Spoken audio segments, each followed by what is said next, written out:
What is going on, All Terrain Nation? Whether it be two-wheel drive, four-wheel drive, Kelly, or these Broncos that we love to drive, this is your Bronco Talk Live. And I'm your host, David Boyd, alongside my beautiful co-host, Kelly Boyd. And we've got fan shirts today, I feel like. We do. We've got the crew who's, what is it, 502? 502 Bourbon Crew. And then you guys got to see this because this was fun. I was given, I'm number one with Allie for, because I am number one for the Ranger Bronco orders. You guys know. Wait, you just totally said that wrong. Or Ranger for the Raptor. Ranger Raptor, not the Ranger Bronco. What is a Ranger Bronco? I don't know. A dream of yours? No, if they did do the Bronco truck, I would be very, very happy. But we've got a good show tonight. We've got the Bronc Buster himself. Mr. Tyler is in. He's in the green room. He's itching to talk to you guys. I know he's got a lot of stuff that he's just brought out. Of course, you know the Bronc Buster. You guys know the brace that you put on your tie rods that solves the issue that Ford seems to can't solve. Of course, we've got that going on, and we got some wheeling for a cause that I want to talk about with Tyler because he's got some good things going on there. But first off, I want to say hi to everybody. Happy Monday. Hopefully your Monday is going well. And I believe it was Andrea sent me this. Yes. So Andrea, I know you pop in from time to time. I told you I would open it last show, and something happened. I forget something. I don't know. Happened, but Kelly, say hi to everybody. But we've got new ice, guys. Yeah, Kelly's so happy about this ice maker thing. I don't get it, but we've got new ice. Long story short, our ice maker in our fridge stopped allowing us to get ice out of it, even though it made ice. So we've been without ice. So I found this ice maker at Sam's Club this weekend, and I'm super excited. She literally texted me about this thing and was like, "Hey, can I get this?" And I was in the middle of something. Was I not allowed to get it? No, I was in the middle of something. You were at the football game. Oh, that's right. I was watching my beloved Bengals whip up on the Tennessee Titans, which I'm very, very happy about, even though I am a Tennessee fan as well. But anyways, this is not Football Talk Live. This is Bronco Talk Live. I asked him if we could justify it for the studio, and he said, "Sure." That means take it. That's right. That means mama gets what mama wants, basically, is what that means. But you guys know the drill. You love it or hate it. It's coming. So which one do I go with this week? Eeny, meeny, miny, mo.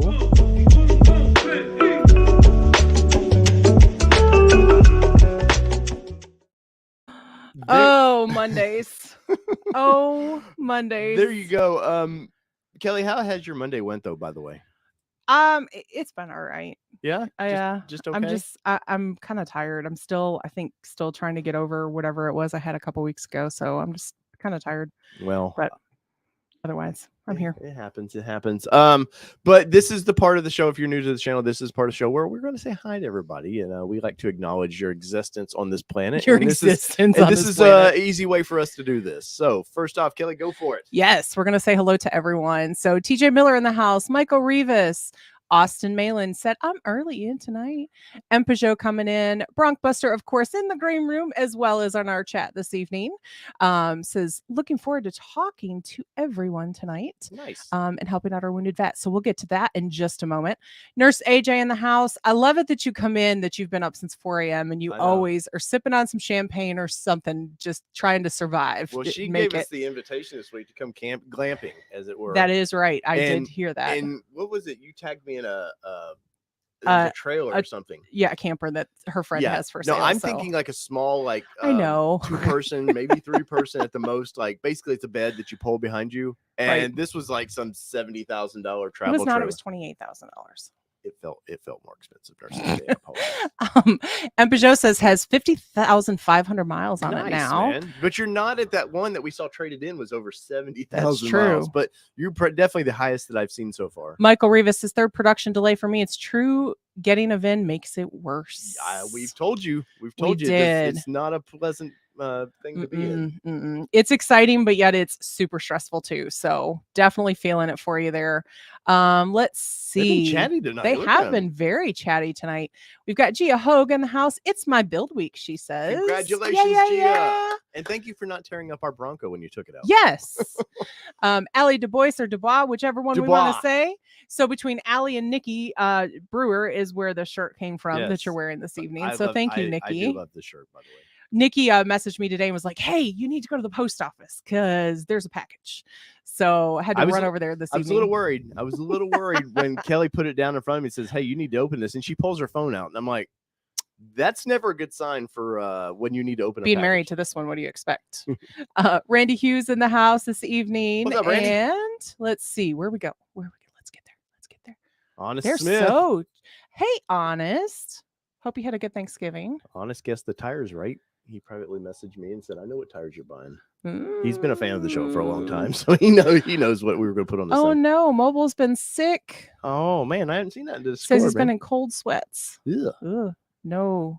Says a Thanksgiving family gift. Well, yeah. It's a gift that keeps on giving. Michael Cooper in the house, Minall Productions. Josh Hamilton. And Josh Hamilton in the house. Welcome in, sir. And let's see, Terrence Mooney. Hey, Mobile says he's lost 10 pounds so far. So from being sick. Yeah. Bad side effect. Good side effect? Good side part is then you go eat whatever you want when you feel better. Right. Miss Carol joining in this evening. YouTube Car Spotters Guide coming in. It's been a minute since YouTube Car Spotters Guide. He's busy out there spotting cars. Dorian Gagney. And let's see, Bronco 78, Eric Jefferson. Man, the list keeps going. I know, George Hampton. Jessica Dunn. It's been a minute, Jessica. A Texan. Tyler should like that. There is a fellow Texan there. Pure Blood Patriot in the house. Jason Leopold. Zach N. says waiting for shipping. Nice. Tim Jackson, Jonathan Folds. I think Stephen Rapp. waiting for shipping was us. That was even the worst. Yes. I mean, you think getting that VIN is hard. We've told you. Then when you know that it's just waiting, you're just like, geez, come on. Stephen Rapp says, number 2. We'll get you a shirt, Stephen. Get you a Bronco show, and then you get a shirt. I'm Gone in 60 is in the house. And let's see. I love it, David. I love it that you phonetically spell it for me. Thank you. David Zarko in the house. What's says, up, congratulations on the new shoes. Cincy Cycles joining us this evening as well. And Tim Bart's in the house. Welcome in, sir. Who that was, right? David Z.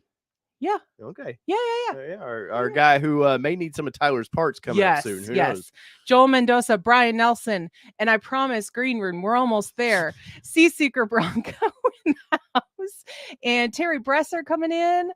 Tim Cornay, Dave, what's in your glass tonight?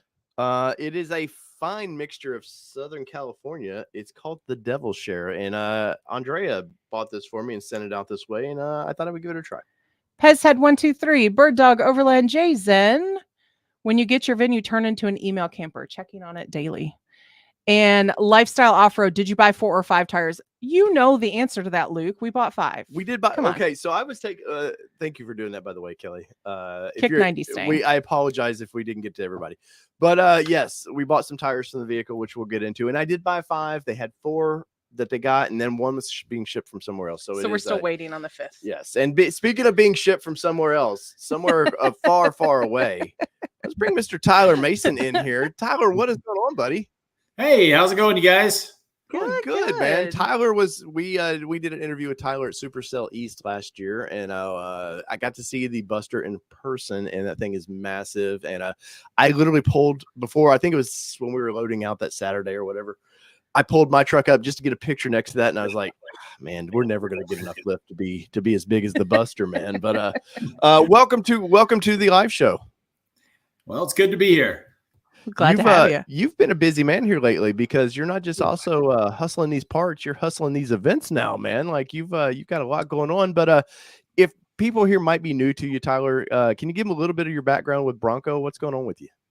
Well, yeah, I was not in the aftermarket world a year ago, honestly. I one of the first ones to buy a Bronco, one of the first ones to break a Bronco, and came up with solutions for the steering. First, we came up with the bushing. As we started having myself and Drew Peroni and other people in the country were breaking steering rack. Through a process, I came up with how to solve that. While I was in the process of bringing that to market, I came up with the idea for the Buster brace because, you know, we all knew of the breaking tie rods and so we started off on that process, making that product and getting that to market. Then it's evolved into other parts for the steering. Now we have a large variety of products that we produce that partners, building a e-commerce site for you guys, for the Bronco community to hopefully be the go-to Bronco distributor for parts and most, at least maybe not everything, but at least what we feel it adds a lot of value to the off-road community for sure. Right. Awesome. Right. And of course, Ford showed these vehicles like basically going through Johnson Valley like they were indestructible. And of course, you were the guy real quick of like, I remember seeing early pictures of your Bronco with the wheels turned in. Yep. And I see that picture. Somebody tagged me in that picture the other day. It was in a Jeep group again. And I had to, and the Jeep guys were being nasty about it. I mean, that's just what off-road guys can be at time. And I posted in there. I was like, look, guys, that was over a year ago, man. The guy was testing that Bronco, making parts so they could be stronger. But it was amazing, like that photo is still going around of you early on when you broke a tie rod. Oh, it gets circulated. I mean, to this day, if you Google broken Bronco, the number like 1, 2, 3, 4, 5 spots mine. So, different variations. Different shots, right? Yeah. Oh, yeah. That's crazy.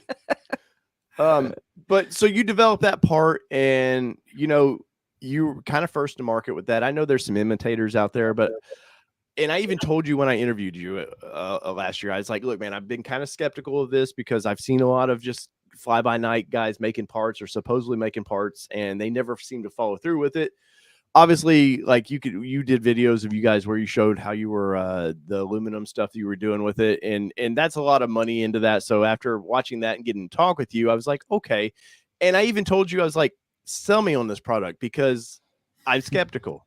Yeah. And man, the way you had your broken rack there and you just broke it down to me, and it was crazy enough that I was like, I need a set of those now, man. But did you find that early on a lot of people were skeptical with this brace? Oh yeah, like, I mean, still to this day, and so I mean, one of the things that I've done is I've said, publicly over and over again, all right, if you don't believe me, hey, I'll back up my 100% money back guarantee. If you can manage to break the components that we're protecting, if you break a tie rod running the Buster brace, if you break the rack with the bushing in that side, or you break the side with the housing, if you can break it, you get your money back. And to this day, we haven't had one person in the country break. So, well, that's good for you, right? Yes.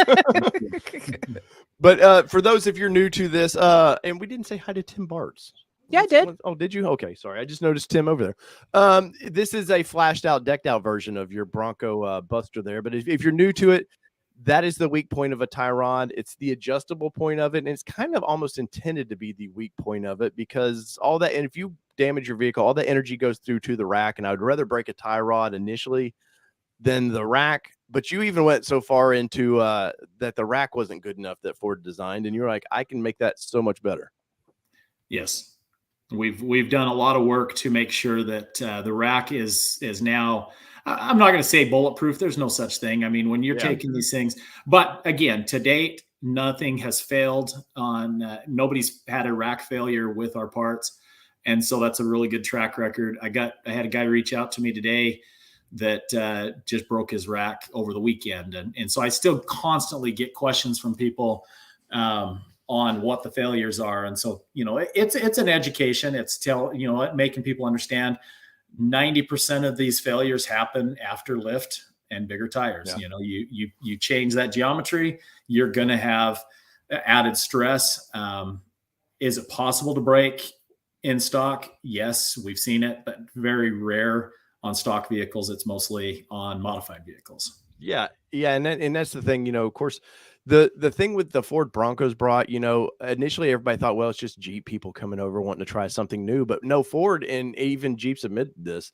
Hey, they've got their own market. They're not taking market share away from us. I mean, there's been some, but and I think it's a lot of people newer to wheeling, and of course they see a lot of these big mall crawlers and stuff, and I'm not picking on mall crawlers, but they see these big Jeeps driving through the malls and they look cool, they look military, or they just look massive, and a lot of people want that look that are never going to take their vehicle off-road. But you start putting 40s on this thing, you're starting to, those are 13 and a half, 14 and a half wide tires you're putting on those things, and it just stresses these key components that you're kind of upgrading. So even once you start getting past 35s, I mean, it's definitely kind of a neat product, right?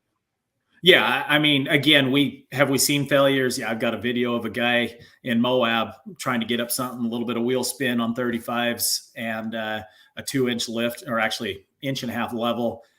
So really not any modifications other than a little bit of level, still on 35s, little wheel spin, wheels connect. And not only did it blow his rack, but it blew his tie rod.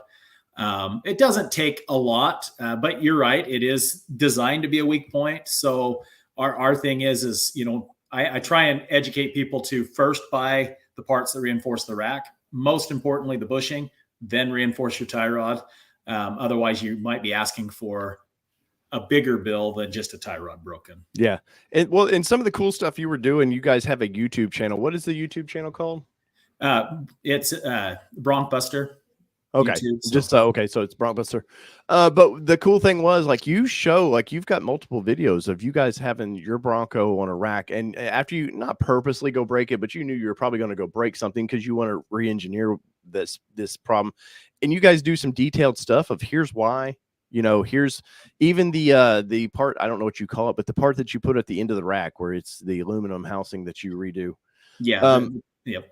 Like, you have a really good video on here's how we install it, here's why we're installing it, you know, and here's the end goal. And so if you guys definitely want to go over to Bronc Buster's YouTube channel and smash this subscribe button for Tyler there. But because these are things you're definitely, once people get into off-roading, and Tyler, I don't know that you saw the video where we were in Michigan a couple weeks ago and the guy's transfer case exploded. Yep. And we were there. The guy was not abusing that by any means. It was some freak thing that he's going to fight with Ford for a while to get them basically to pay for. I'm on his side 100% on that one. Yeah, because you know, there's sometimes you've wheeled enough, you know, that there's sometimes you just see people do dumb things. Oh yeah, 100%. And it's a lot of times it's just they don't know better. But this gentleman was just easy going, man, and he said he heard a pop, and then, you know, you see the picture that he gave us, and it's pretty nasty. But you're even getting into like differentials now. Like you had some Dana parts just pop up recently, right? Yeah, we've partnered with Dana Spicer. We've through our, you know, everybody asks, okay, once you reinforce the tie rod, aren't you just pushing the problem somewhere else? Yeah, we're pushing the problem to the drivetrain now because we're able to do more difficult trails and still putting stress on drivetrain components. And so one of the things that I can pretty much guarantee I broke more than anybody else in the country, and that's CV axles. You know, I've got probably a pile of 15 of them or so, you know, 20. I don't know. I've got a lot of broken CVs. And so what is the solution? Well, this is the ultimate solution you see there. You know, the ultimate 44 Dana front differential, which gives you the ability to gear all the way up to 538s.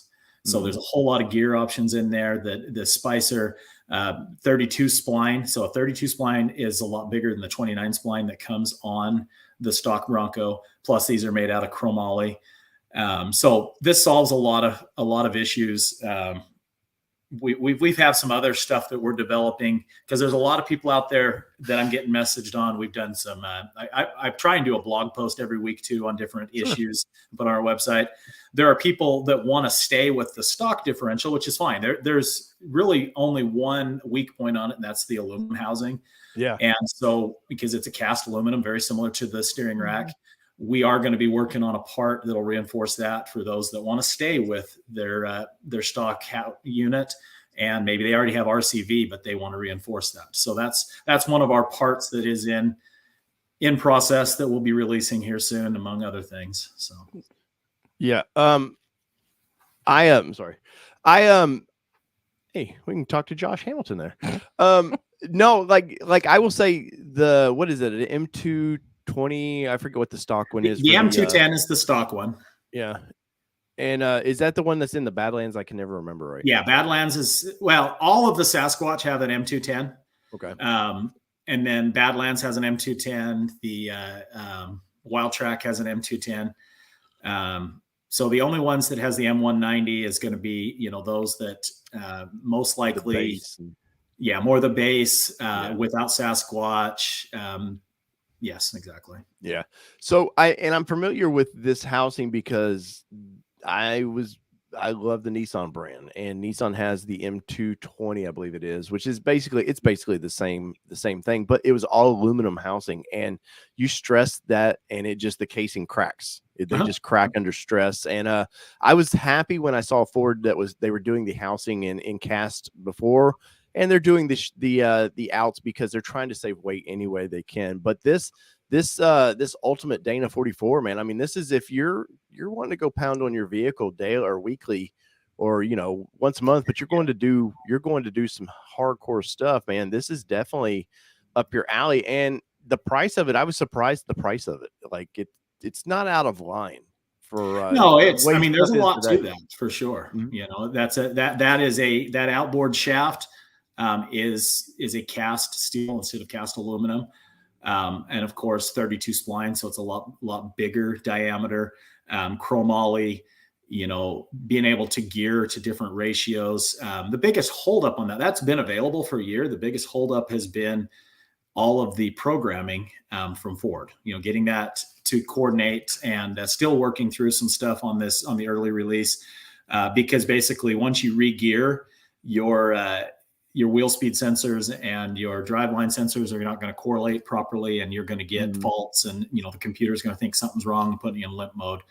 So that's been the biggest holdup in this. Isn't that something that the Forescan or whatever it was, I thought that there was something in it where you could change some of the you can change tire size up to 37 with Forescan, but it won't let you change gearing. Gearing is the most important part of it. So. Well, I didn't know if it, when you change the tire size in the computer, if it helps sync up everything with the differentials.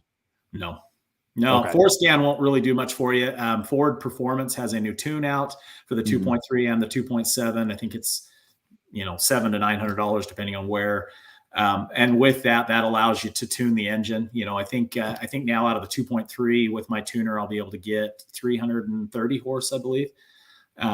So it's not my only 2.7 range. Yeah, exactly. So that's one of the exciting things with that tuner is it not only will allow me to change gearing, on the manual transmission. There's a lot of things that it'll allow me to do.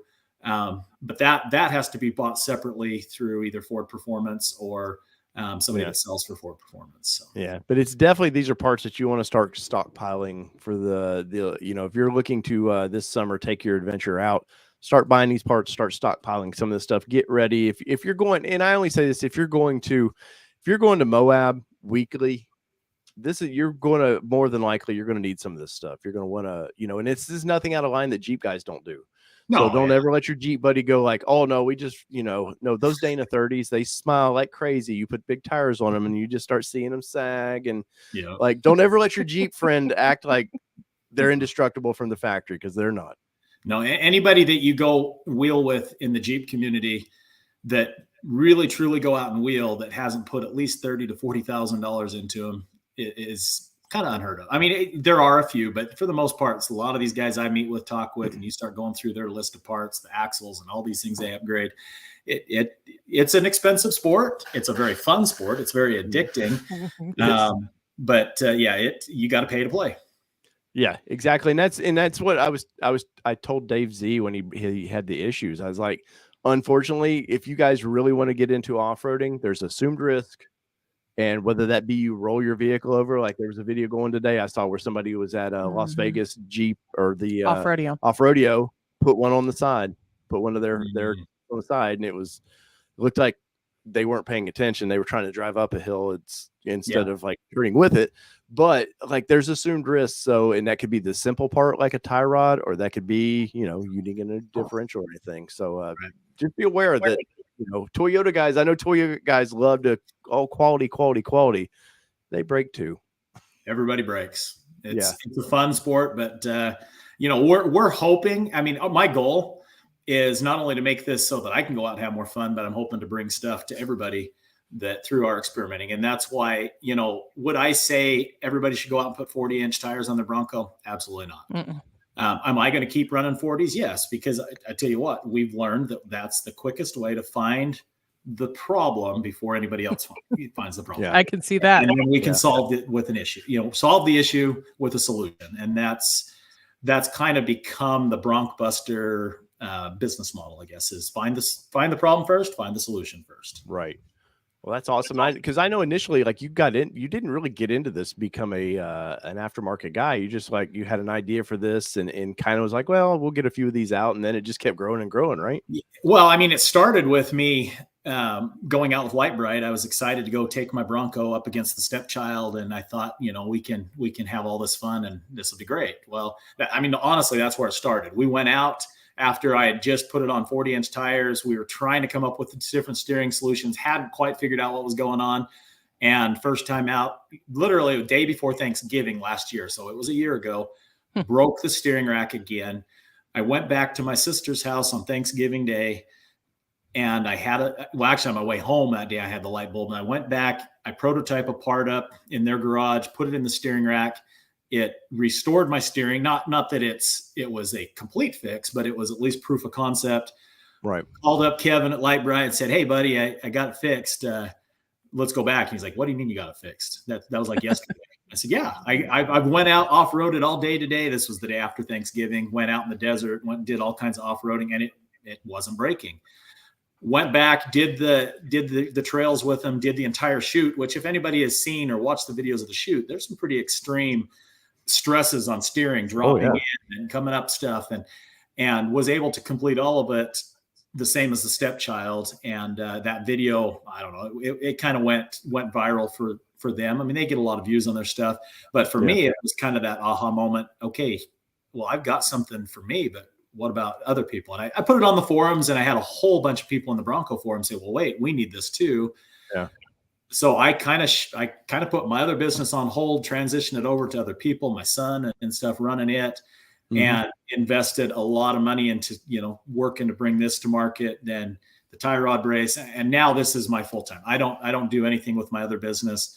This is like two businesses in one, because I'm working crazy hours to try and do what we're doing. Well, life is full of pivots, man. And if you're not ready to pivot, you're just. And I love it. I love what I do every day. I love the people I interact with, the Bronco community, the off-road community. I mean, let's face it, the off-road community is a bunch of awesome people. And the messages I get, the people I deal with and are grateful for what we're doing, it makes it all worth it. One of these days, hopefully I can be profitable. That's all part of hopefully in a new business. But meantime, I'm loving what we do, and it's a lot of fun. Right. Awesome. So part of what you do is you have to go to the people and show them. Like I said, we got to meet you at Supercell East. I think you do all it seems like their events, and I know you do other things. Like what was like a ideal calendar for you of how were you all across the country this year? 70,000 miles on a brand new 2022 F350. Wow. I mean, literally, it's been nice. This month we've been home a lot, and we're getting caught up. But we started off the year winter jamboree in Sand Hollow. Went straight from there to King of the Hammers, and then went from there to. Oh, geez, I'm losing track. I mean, it was just one event, and this coming year is going to be the same. I mean, we have a crazy calendar. Once January hits and our event, we're going to be on the road for most of the year to all these different events. But that's how we get out, meet the people, talk about what we're doing, educate on solutions. And that's sometimes how we encounter the problems when we're out doing the trails, and then we can come up with solutions at that time too. Right. And I want to say this, if any of the little trolls in the forums, because man, they're full of trolls, like be nice, because there's a lot of money invested here. Plus it's just, you're taking away from your family time to go do these things. I mean, obviously there's an end goal. You would like to be profitable, still have fun, you develop more parts. But at the same point, man, like to start up a business like this, because the Bronco, let's be honest, the Bronco's still there's not a ton of them out there. They're out there, but it's not like Jeep has 200,000 a year that are already out there for parts. Like you're still trying to build on this thing, man. And I've happened to notice, there's some other little copycats that sometimes pop out, and for whatever reason get nasty. I've yet to figure out, like, there's room for everybody here. There's room to grow. Just be nice to everybody, and you're the one though I do see at these events, and not the other guys. Well, yeah, but that's gone a long ways too. That's helped us. I mean, we've literally had large companies come up to us and say, "Hey, we want to work with you guys for our products to be to market." Dana Spicer, that was a huge feat in and of itself. I mean, Sure. there's not very many distributors, and a new company less than a year old, but they see the value we bring. I mean, I can't tell you how many hours I've spent just working with them to work through. There's any kind of time you release a new product and launch a product, there's issues to work through, and I'm there to work through it with them, and they see value in that. Our team is there. We've got Talon, we've got Austin, Bracken Machine, and other people we're working with. We work really hard to make sure our stuff is made here in the U.S. and we're supporting, creating jobs. We're not shipping everything back and from China and well, stuff. and for what you're doing would be so easy to send prototypes to China. Oh, It would be so easy to do that, and they would be itching to make those parts. And sure, you could probably sell them for nearly half price, but yeah, at the end of the day, man, it's American vehicle. Let's keep some of these parts in America. It's a quick race to the bottom. I'm not looking to do that. I think our customer base recognizes and values what we're doing with, American made and America quality. And I feel like we try to have customer service that is second to none, sometimes to a fault. Sometimes my wife is like, you need to shut that off. It's 10 o'clock at night. Quit answering people. But, I part of me loving what I do is I really do enjoy these conversations. I love, when somebody has a problem and I feel like I can help to solve it. And that is a big part of what I enjoy. Well, clearly you've added a lot of value to a lot of Broncos, because I see these things everywhere. I was at my Ford dealership. We had a opinion yoke go out, or opinion seal go out. And the guy at the counter was telling me all about the Bronco Buster. And I was like, and this Bronc was Buster. or I don't know why I keep saying Bronco. Ford, it's Bronc. It's Bronc. But I was amazed and because the guy didn't know me from a hill of beans about being an auto journalist. And I still had yours in my center console that I'd gotten from you. And I was like, oh, you mean these? And he was like, yeah, those are the ones. And this is a guy that has no off-road. Like, it was amazed, or I was amazed. Like, our dealership doesn't even know how to rotate a fifth tire in. Yes. So, I mean, that tells you a little bit. And that is kind of the awesome thing. We have several dealerships across the country that they just build our parts into their sheet, and it's not even an option. They just put it in. And so I get messages, hey, what is this going into my Bronco? And I'm like, I don't know. What are you talking about? And they start describing, how they listed it. And I say, what dealership is it? And they'll tell me, oh, okay, well, this is what they buy. So they're putting the buster brace and the bushing in your rack. And I go in to explain it, and I send them videos of why. And, oh, okay, sounds good. So, and that's part of getting out there across the country and talking to people and educating is, more and more. We're really excited. This week we're going to be launching live with Bronco Nation, so we're partnering with them. We've got Havoc Off-Road that's going to be carrying our parts here real soon. CJ Pony parts. So the expansion is happening. It's just it's a lot of work to get there. Between supply chain issues and demand, but we've done really good to make sure that we've kept up with that pretty well as we've grown. So yeah, well, that's something to be said in the world that we're living in right now, to say that, hey, you've taken this, like you said, you broke on Thanksgiving Day of last year, and we just got done with Thanksgiving Day of this year, and here you've got a product that's, like you said, is in dealerships, that it's part of their package essentially, which is that's astounding. That's great. It's mind-boggling sometimes, and that's where I can't help but think, from the beginning I felt like I needed to go down this path, and I do believe things happen for a reason. I'm not saying that I'm destined to be the Bronco guy, but it is a direction that I feel like I was supposed to do. It did come at some sacrifice. Like I said, family time. And by the way, this week I'm supposed to be a grandpa. So oh, congratulations. Hopefully we'll have a new grandson this week. Yay. Is that the little brace you're talking about? That is awesome. So you're downtime right now, but you're really not downtime, because I know you've got some charity stuff, and I'm going to get to in just a minute, but I'm assuming we've got King of Hammers coming up. I know Ford likes to be out there for that. We've got Raptors now. What are you seeing with Raptors? Because that's a whole new monster that Ford did the best they could. Ford Yep. knows the high speed running pretty well, but it's going to fail. Have you seen anything yet? Or are you guys developing anything? So no failures that we've seen yet. I have had my hands on a rack. I've had communications with Ford. The thing about the rack is it's the same exact rack, except for it's got a 30% stronger motor. So that's going to be nice on the Raptor, plus, the new aftermarket rack that'll be released by Ford. Hopefully soon we'll be able to bring that out. And that'll have a 30% stronger motor, and it's 30% stronger housing, but it's still cast aluminum. And the two issues that we resolved on both ends, to support the steering rack. So on the one side, we support the rack. On the other side, we support the ball screw. Neither one of those issues were addressed in the new rack. So we've actually work to make sure that we have that to market with these new releases. So we have it on our website, the Haas 3.0, the bushing will be on there shortly. We're working on the tie rod braces because I haven't seen a Bronco Raptor brake yet, but there was a video out, I think something speed. I can't remember this YouTube video guy.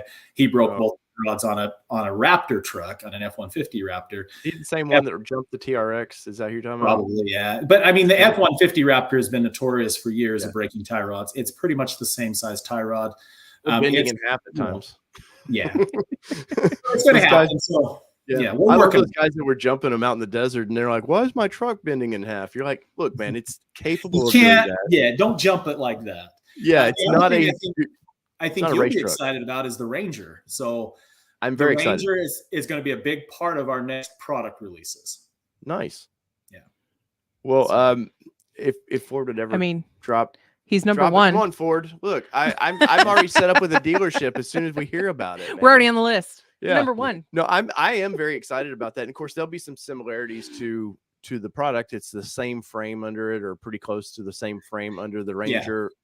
Yeah. Obviously, I know they're going to do a wild track version of the Ranger, which will be similar to some of the Bronco stuff we've seen in the past. So no, and that's obviously for you, man, because like I was saying earlier, small companies, well, sometimes you need more than one vehicle to hang your hat on, because at any point Ford go, we're done with Bronco, and then Tyler's stuck over there like, well, okay. I mean, there's still a bunch out there that need the I think Ford is not going anywhere with Bronco. I don't think so either. But we're living in a future EV world, so who knows? And I don't know that EVs need. I don't know the let's not go down the EVs need tie rods. EVs need electric steering racks. EVs. Yeah. Well, but I've seen their tie rods. We don't want to go down that road yet, but it'll come, I'm sure. Yeah. They can get out there, but they can't get back. The F-150. Not because of tie rods. Yeah, the F-150 tie rods for their EV are ridiculously big, and of course they're heavy. It's definitely I can see why, but we're not here for that. So you went to SEMA, right? If I remember right. I was at SEMA. Yep. How did that go for you? It was great. Met a lot of people, which is going to help in some of the products we can bring to you guys. We're working with an American-made brake company. So One of the things, bigger tires, we don't have adequate brakes. So we will be releasing a really heavy-duty brake kit. Some of you guys might have seen that we've released the clutch for the Bronco. So that was about a 6-month project with South Bend Clutch, which is made in South Bend, Indiana.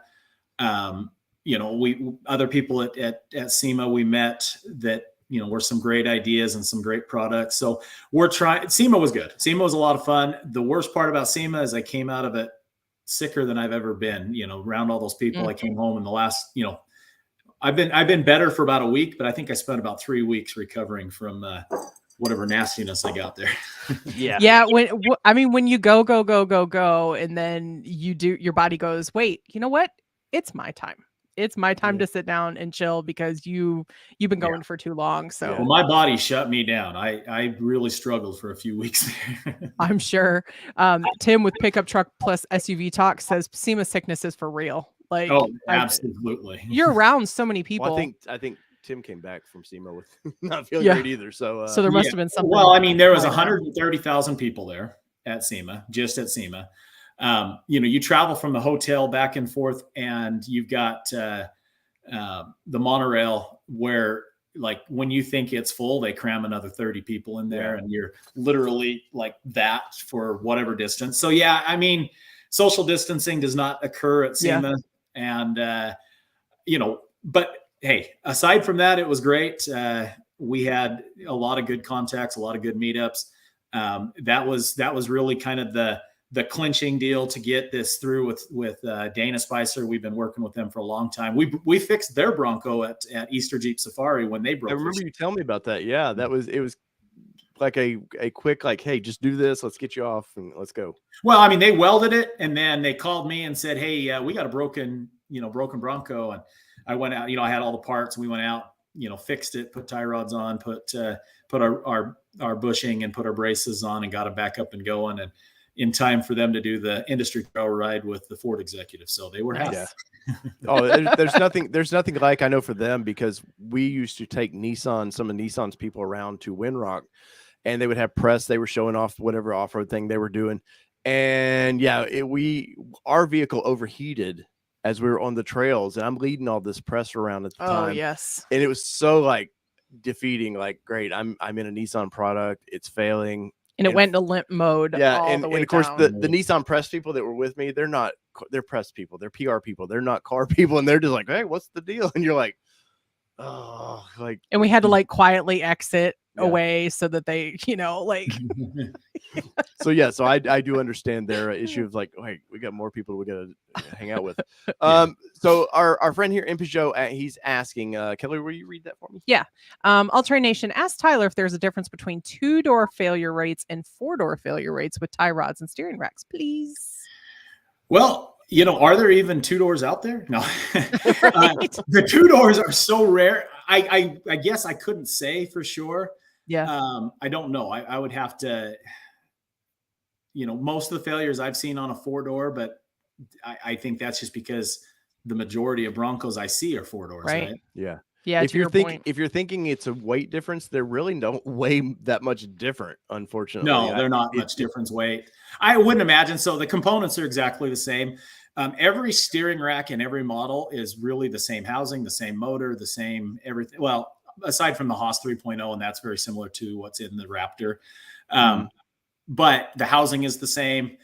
The only thing different is there's 7 different variations of electronics, and that's part of why the new rack has taken so long to get out there, because it's not just a matter of one program, it's various ones. They want to have one steering rack that'll work for everybody, and so that'll be released in phases. Yeah, and unfortunately, to make these vehicles drive easier with all this electronic racks and stuff, all the safety features is why you have to go to these kind of electronic racks. It's brought just a whole new problems, and some of it is like they're looking for fuel economy. Any way you can make the motor work less and less and less, it's all about fuel economy. But at the same point, for pure off-roading, it kind of sucks, man, that all this is just more head. Well, and I'll tell people, listen, if you're never going to modify your vehicle at all and just go on 35s, it's incredible. It is an incredibly capable vehicle straight out of the box. It really is. Yeah. I am so impressed with what Ford did. Now, if you want to modify it, which a lot of us do, I mean, quite frankly, I like the look of it when it has a bigger stance, when it, is customized and we've got, bigger tires on there, and it does help when you got 37s, 38s, 30, bigger tire equals more clearance to cover your different, to clear the differential, to clear other components. But straight out of the box, it's incredibly capable. And so I don't want people to think, oh, well, I got to freak out and this Bronco's not capable, because that's not at all the case.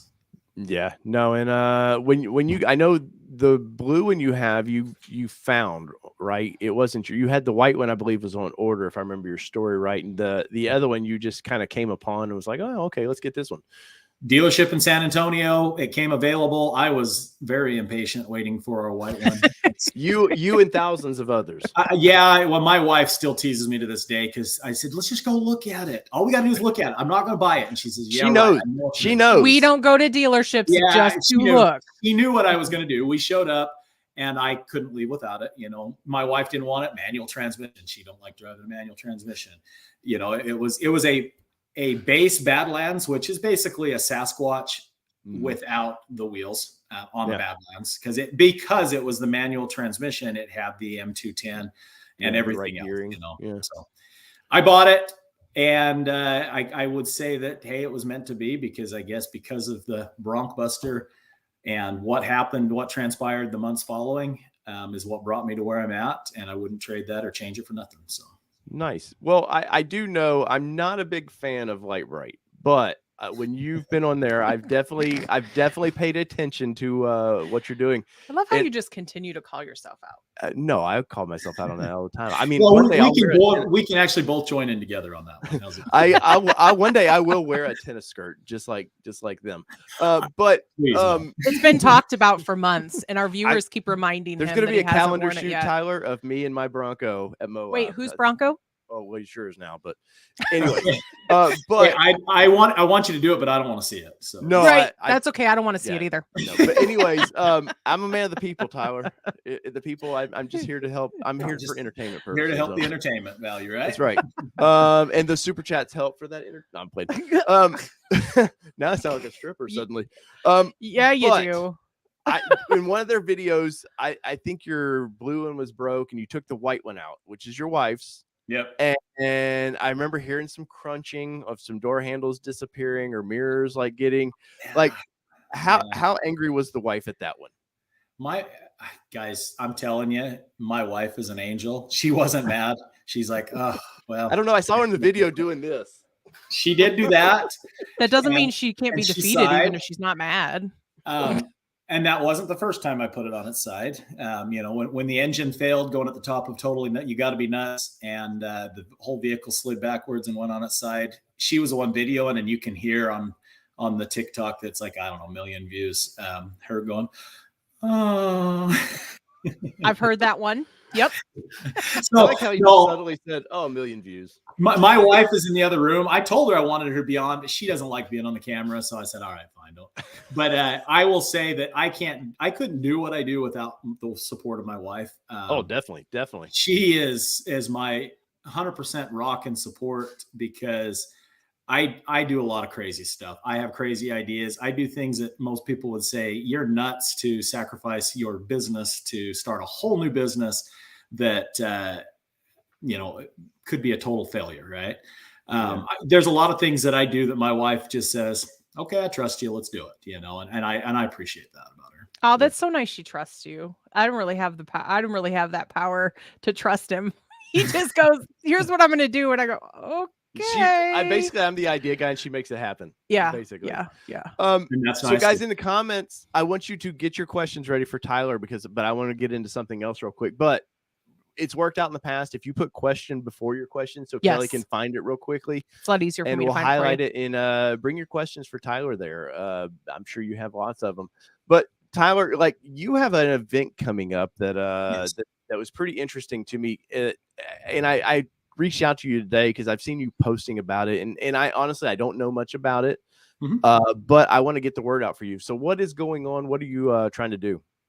So we held our first kind of test event back in July, and it all came about because we had a little girl, 3 years old, with spina bifida there in Preston, Idaho, that Talon had called me about and said, hey, this little girl, just my heart went out as she couldn't play and do the things the other little kids were doing.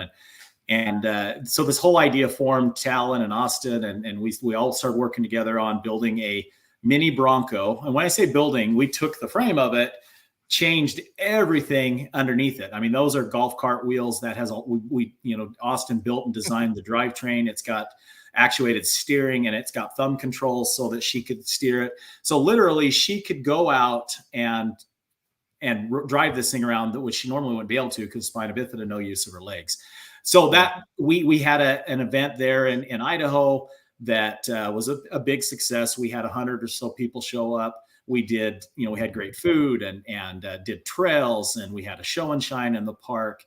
And that started the term or the name Wheeling for a Cause. After that, I went and filed the nonprofit. We started deciding that we wanted to do a couple events a year because, we feel like it's very important to have a community to be part of a community, and the Bronco off-road community is awesome. And we felt like, yes, we can have fun doing this, but we can also do it in a way that brings everybody in, gets them involved. And, more friendships are made when we are serving other people. And this is a way to serve.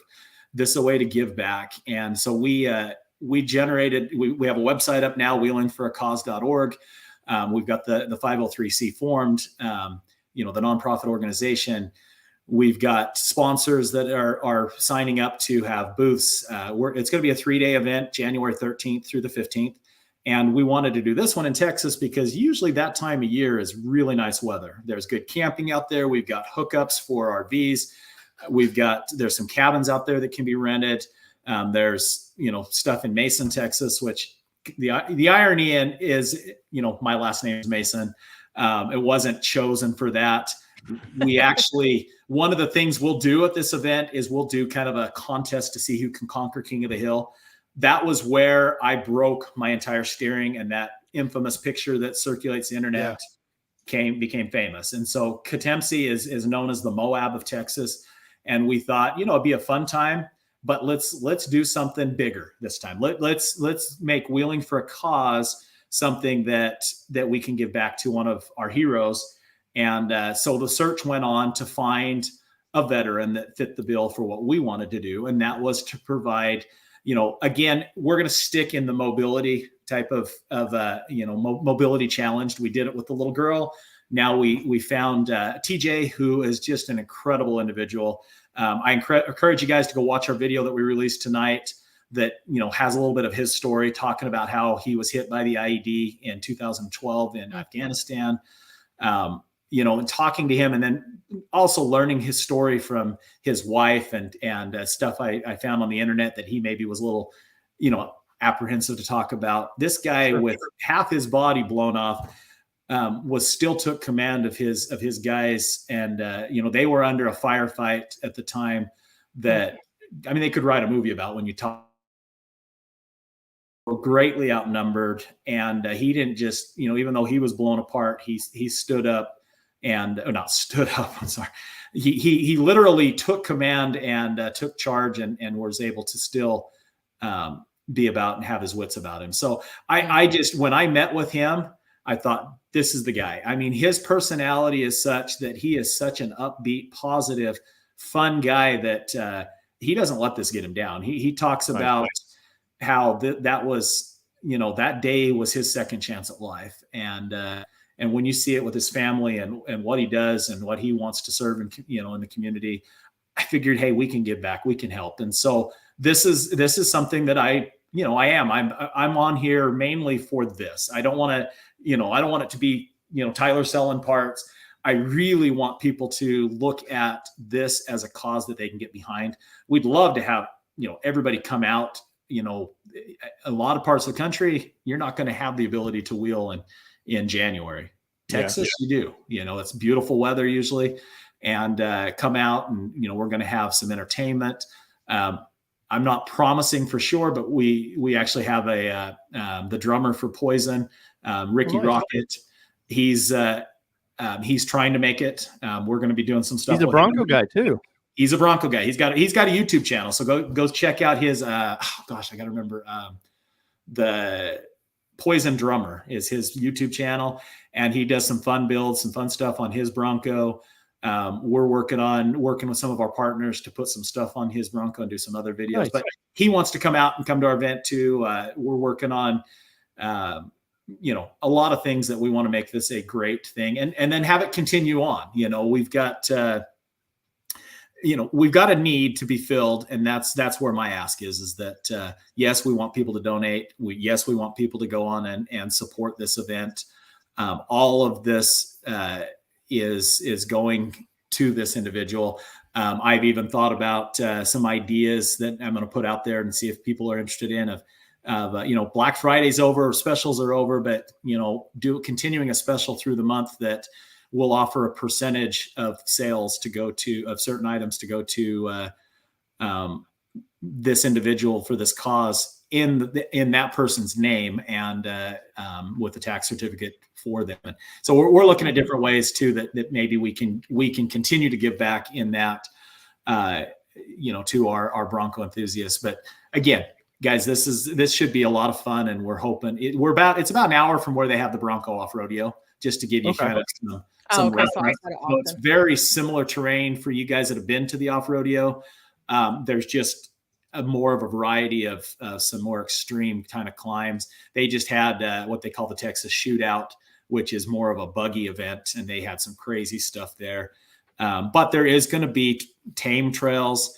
It's going to be coming in registration on Friday.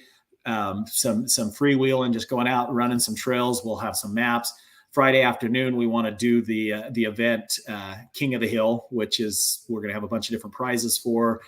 See who can conquer King of the Hill. If you can get. Are there propane and propane accessories at King of the Hill? At King of the Hill, no.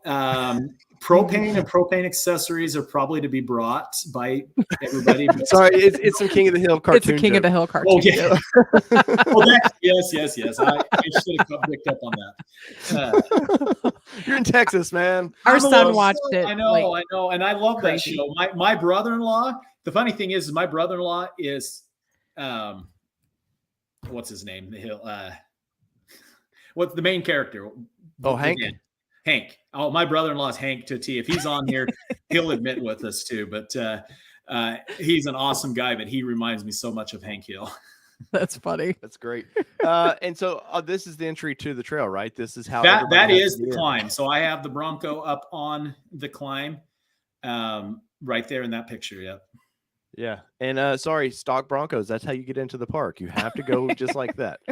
And if you've never wheeled before, it's even better. So I'm telling you, no, this is definitely, I like hearing the stories about it. And obviously, we've been at war for a long time, and we have a lot of injured, soldiers that sometimes some of them just might need a buddy, Yep. So, and things like this just to bring them back to, the good life of the USA here. Well, you think about it. All we see sometimes on the internet, on social media, on the news is negative, right? People fighting, people in disagreement. The thing that I've learned the most over the last year is there's more of us that actually agree with a majority of things than most people would realize and understand. Yeah. And that's one thing that off-roading does, is it brings people together. And when you have that sense of community and you belong to something, that's more what's addicting to this sport than necessarily climbing up an obstacle and challenging and overcoming it. Right. It's the community aspect of it. And, that's why, in my opinion, that's why the off-rodeo is so important. I mean, you go there, you gain some confidence, you meet some friends, and and then those carry on to, hey, I want to go out and now be part of a local group in my Bronco group where I live. And it when we become part of that community, and part of that is, we're going to be, it's, I guess, therapeutic, I guess the best way. Yeah. It helps overcome a lot of this that we're dealing with post-COVID world, where, we went to social distancing and staying away from people. And this is a good way to just get out, meet some friends, make some friends, and have some challenges and have some fun while doing it. Yeah. And I know people are talking about off-roading in there. They know, like, I'm not pro off-rodeo, only because I'm wheeled for so long. I would probably want to argue with these people, but I sent Kelly, I was like, hey, go. He's not pro off-rodeo for himself. Yes. Overall, I have pro off-rodeo. I have bad habits of my own that I'll probably never. But Kelly she's wheeled with me for what, 10 years probably. A little longer. But you were primed to go do that. And she said the thing about your southern Texas is in what was it, July? It's hot as hell. Yes. Yeah. It is truly hot. I like over the cold, but it's hot as hell. Yes. It was, it was really hot. Like, I'm really sad that I didn't get more content, because I was supposed to come back with a lot of content, but my camera kept overheating in the heat, even though it was in the truck in the AC. And I also didn't want to get out and like take footage of everybody else because it was so damn hot. But, so yeah. But Tyler, the thing that they did when they were down there, they found a cave to go in. Heck yes, we did. It was like 70. It was 65 degrees. Yeah. 65 Nice. degrees under the ground. We went up in a plane that morning. We got to Texas and then we went 150 feet under the ground into 65 degrees because there was nothing else fantastic. to do. There are so many things to do here in Texas. I encourage. I would love. We have people coming all the way from Maine to this event, and I think that if we could get people from all corners of the country and in the wintertime, somewhere where the weather's nice, I think it'd be a lot of fun for sure. And I want to say, book early so that you get, because I mean, we have limited amount of RV spots, unlimited amount of camping spots. You know, if you want to just come out and rustic camp, we have unlimited amounts, but we are out in the country. So it's not a lot of hotels, not a lot of RV spots, and not a lot of cabins. So I would get on and grab those. And, you know, everybody's been in holiday mode and we just finally got things launched, but get on and grab those early. Yeah, highly recommend it. And if you have not been to Texas yet, I tell Dave this every time we come back that like I like Texas more and more every time we travel there. Like it's either Utah or Texas is where we're moving to when we move away from Tennessee. But I love both. Yeah, so they're both like amazing places. So if Moab and Sand Hollow with Utah is two of my favorite places on earth. So yeah, I would agree. For sure. Yeah. So yeah, definitely if you can make this, it's for an excellent cause. Definitely check it out. Like Tyler said, book early. You know, and get in there. And while you book early, it lets them know how to organize the event a little bit better. So yes. It lets them, they have the bones of the event. And trust me, after doing 11 years of events, yes, it helps. You can plan everything, but till you know how many you're kind of showing, it's hard to spend money. Things cost money. You got to buy supplies. You got to buy things and do. There's a lot that goes into putting these things on that you guys don't know about behind the scenes. So it's super important to help them get everything. And I love seeing that you have a ladies run on Sunday morning, Tyler. That's amazing to get those. I think that's going to be the most fun. So my wife gets to go out in her 42s and be the biggest Bronco there. So yeah, and just be like, just don't follow me over this one. You go that way. I'll go this way. Because I would have to do that with some of the ladies when we would wheel. I'd be like, okay, I'm going to take this route. You take this route. You take that route. Yeah, you know, and that's everybody teach their own, right? For sure. So booking, how do they go about it? Is it on the website here? Yeah. So let's see, under oh gosh, I can't read in that close. Let's see, sponsored. Let's see, they might be down here. I'm probably missing it, and just let's go home. There it is. Yeah, registered here. Sorry, that screen is small for me. And as you guys can see in past, you never seen me in glasses. Glasses is new the last month. It's part of getting old. I guess the month before being a grandpa, I got to have glasses. I have them. So yeah, it's like the entry fee to being a grandpa, I think. So yeah.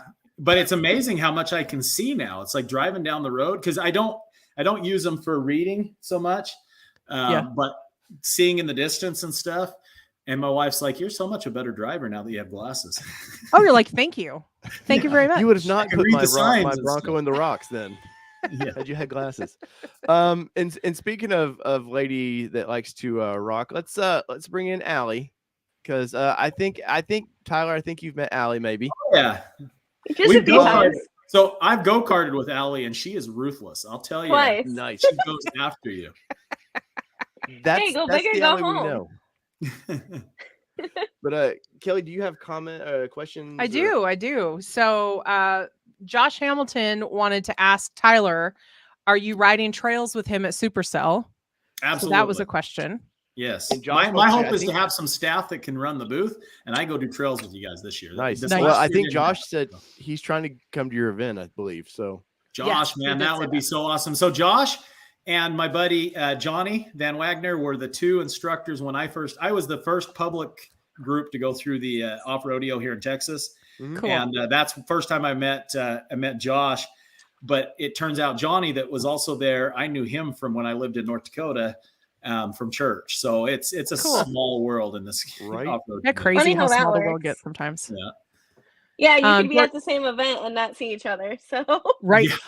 How many times have we, Allie? We had to literally go to Michigan to meet Allie, and we've been near her and just never could meet her. We've been in the same state at Supercell, like not far away. I was at the Ladies Off Rodeo with her, you know, one of 30 women, and we never met there. So like, how crazy is that? Oh, and at Woodward Dream Cruise. Oh, My Bronco is in your YouTube video.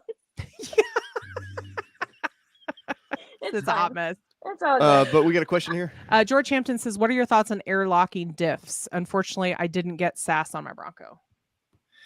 So that's a good question. A lot of it is going to do, I think air lockers are great. There's a lot of good options out there. So everybody knows, because I've done a lot of research on this. I've had a lot of meetings and stuff with Dana Spicer. The rear Dana 44 is the exact same axle that's in the 2018, I believe. I don't remember what all years, but the JL and JK. So there's parts very similar to the Jeep. And so if you don't have lockers, there are options to re-gear it. You can re-gear your front or your rear all the way up to 538s. And adding air locker, I believe, is an option. I think you could actually add e-locker as well to that. There's of course money. It's pre-wired. All the e-locker stuff is because all the harnesses anymore just pretty much they just throw a generic harness in these things, and a lot of times there's ways around not having the factory options. Yeah, so I'd have to do more looking into the air locker option, but I think that's a good option. It also depends on if you're going to re-gear, your only option is to replace the front drive unit with the new Dana front drive unit. There are gearing options out there, and this is something I want to make sure people research and understand. Can you fit a larger gear set in a Bronco with the current FDU? Yes, you can. According to Dana and all the testing they did, it will not last very long because it's so tight. That's why they're not offering it, because it's so tight that those gears won't oil properly. You're not going to pick up the oil. And and it can, in some cases, hit the housing and stuff too. So they told me that they would, tell people strongly to shy away from re-gearing. Which is funny because Ford Performance was bragging about they were going to have gear sets coming for this stuff, and it'll be available for the new front drive unit. Now there are gear sets 4.7 and down. So I mean, if you have other gear ratios and you want to go up to 4.7 and stop there, which 4.7, if you're running 37s, is a fine gear ratio. Yeah. Valley Dude 5000 says, question: 3 things you would like to see in the Bronco in the future. For example, an AC vent for the back seat. Ooh, that's a good. I've not sat as a passenger yet in the back, but I've had passengers complain about that. Yes, I think that would be a great option. Other things I'd like to see would be, oh, geez. That's a loaded question. I hadn't really thought about that. I mean, that is a good question. In general, and I'm not just saying this, I really love the platform of it. They're roomy. On mine, I have the washout interior, and that is like the best thing that I ever have had in a vehicle. If I could get washout interior on every vehicle I own, I would. So that's one of my favorite things.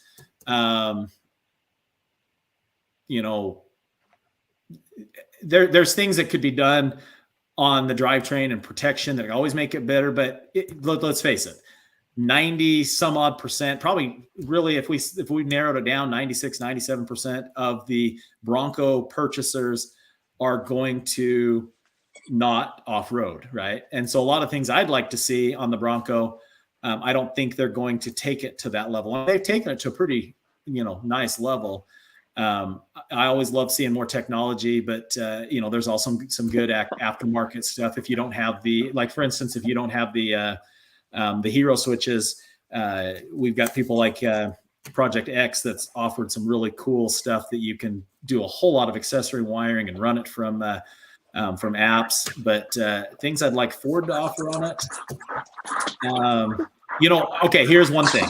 I would like Ford to open source some of the programming so that it would give us in the aftermarket more ability to offer some things that are very difficult because of how closed source the programming is. Now, however, I understand that a lot of that is due to, there's more and more regulations coming down from the NTSB and NHTSA and all those things that Ford has to deal with.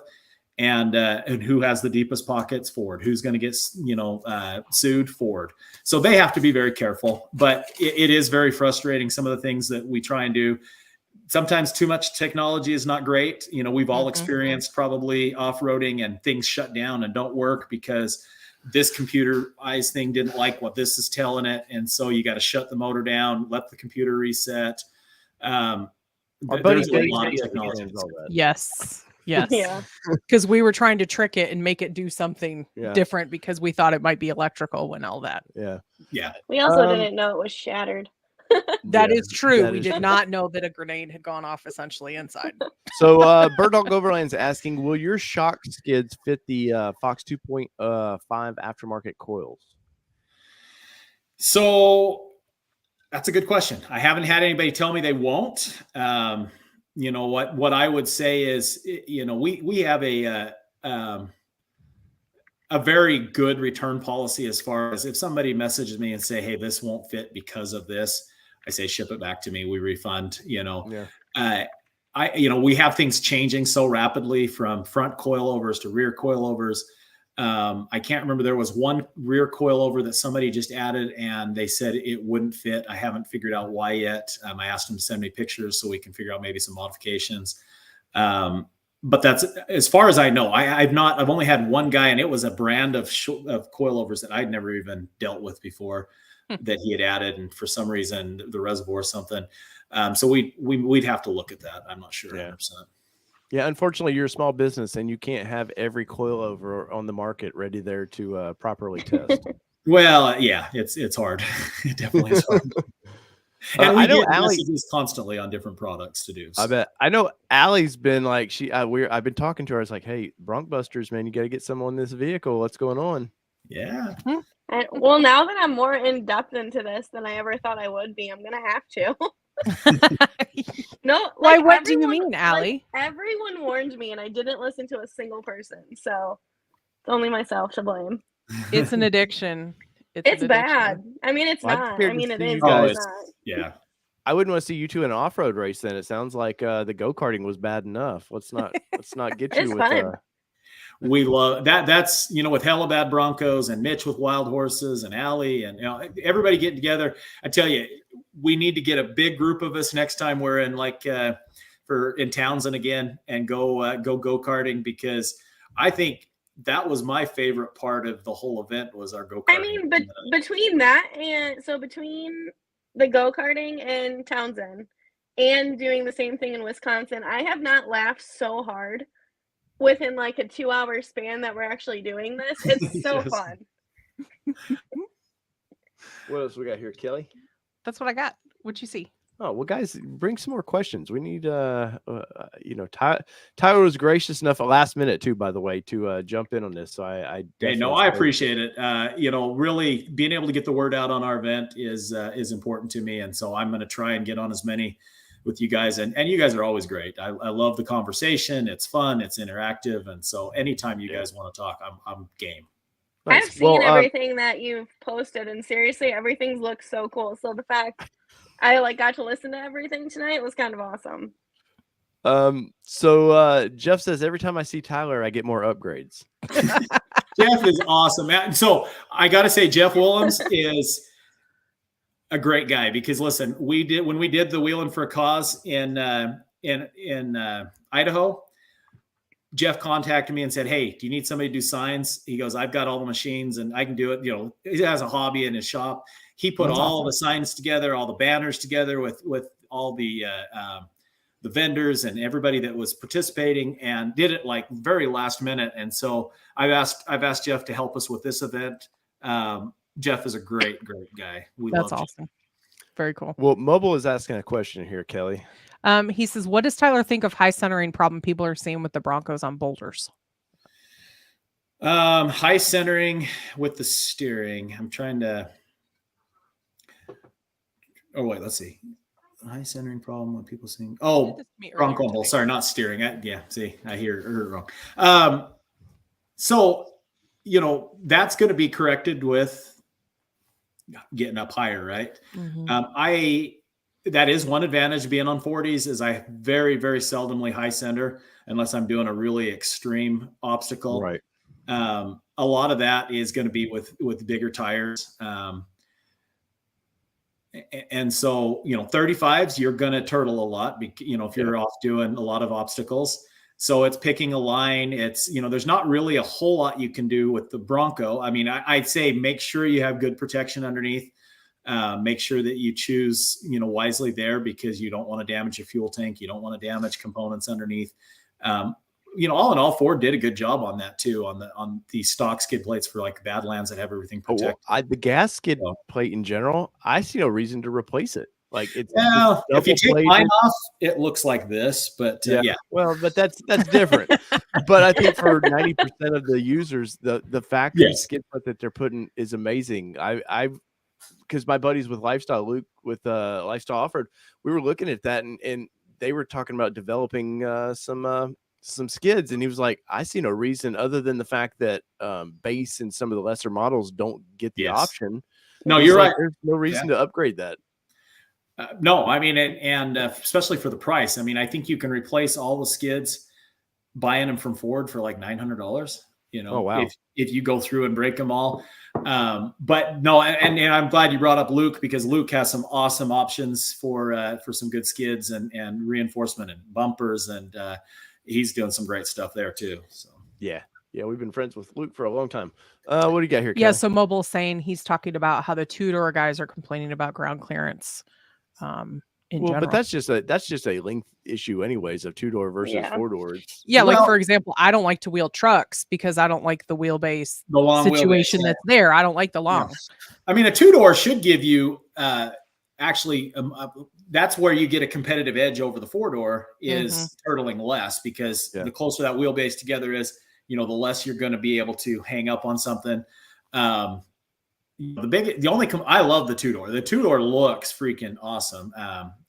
The only complaint I have with the two-door is on some obstacles, you've got to be more careful because your center of gravity is different. When you're especially going down something steep, you have to be more conscious or you could possibly tip it. But yeah, that's probably the biggest thing I'd look at on the two-door.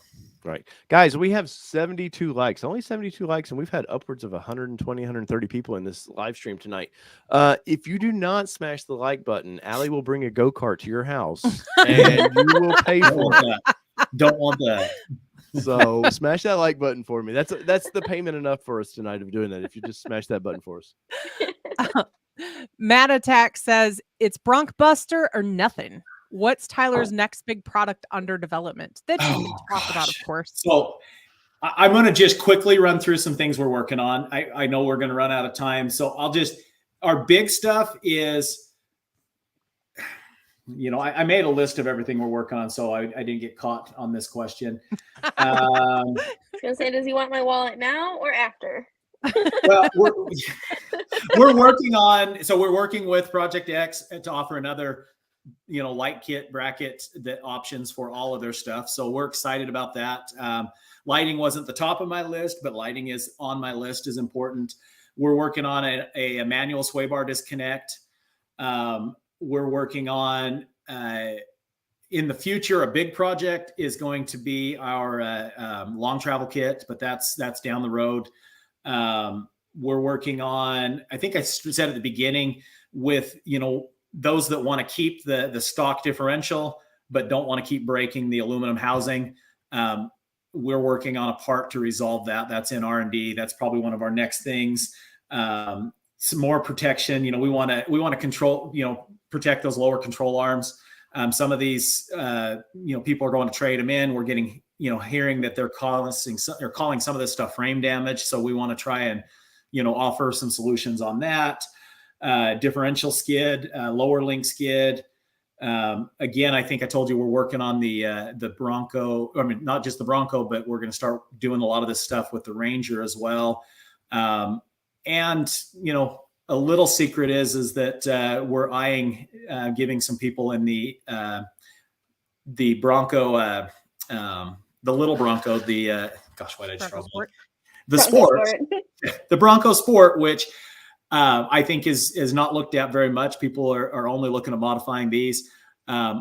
There's a market there, I think, for people to be able to take them to a further extreme and be able to put more options on it. So that's just kind of a general overlook on stuff that we're going to do. I mean, we've got alternator solution. I know that's a big one. We're not developing that, but we've one of the shows we worked with the company that it's all billet, awesome alternator that will give, I can't remember how many more amps, but it'll give more amps. It'll be better built so that, those that are going into water aren't going to be having issues.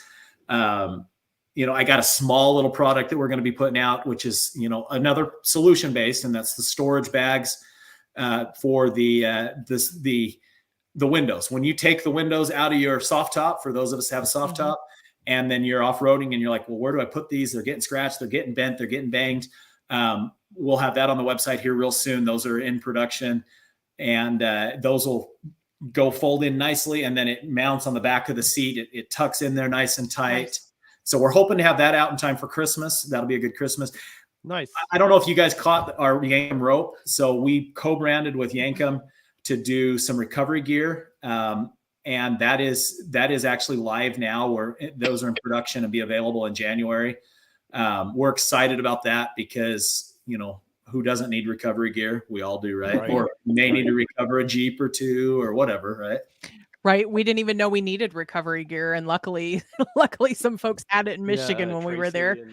And, Tracy and Jim had it in there. So brand new out of the bag. I do have a question. These perch colors and this suspension kit, are this your stuff or this stuff you're just offering?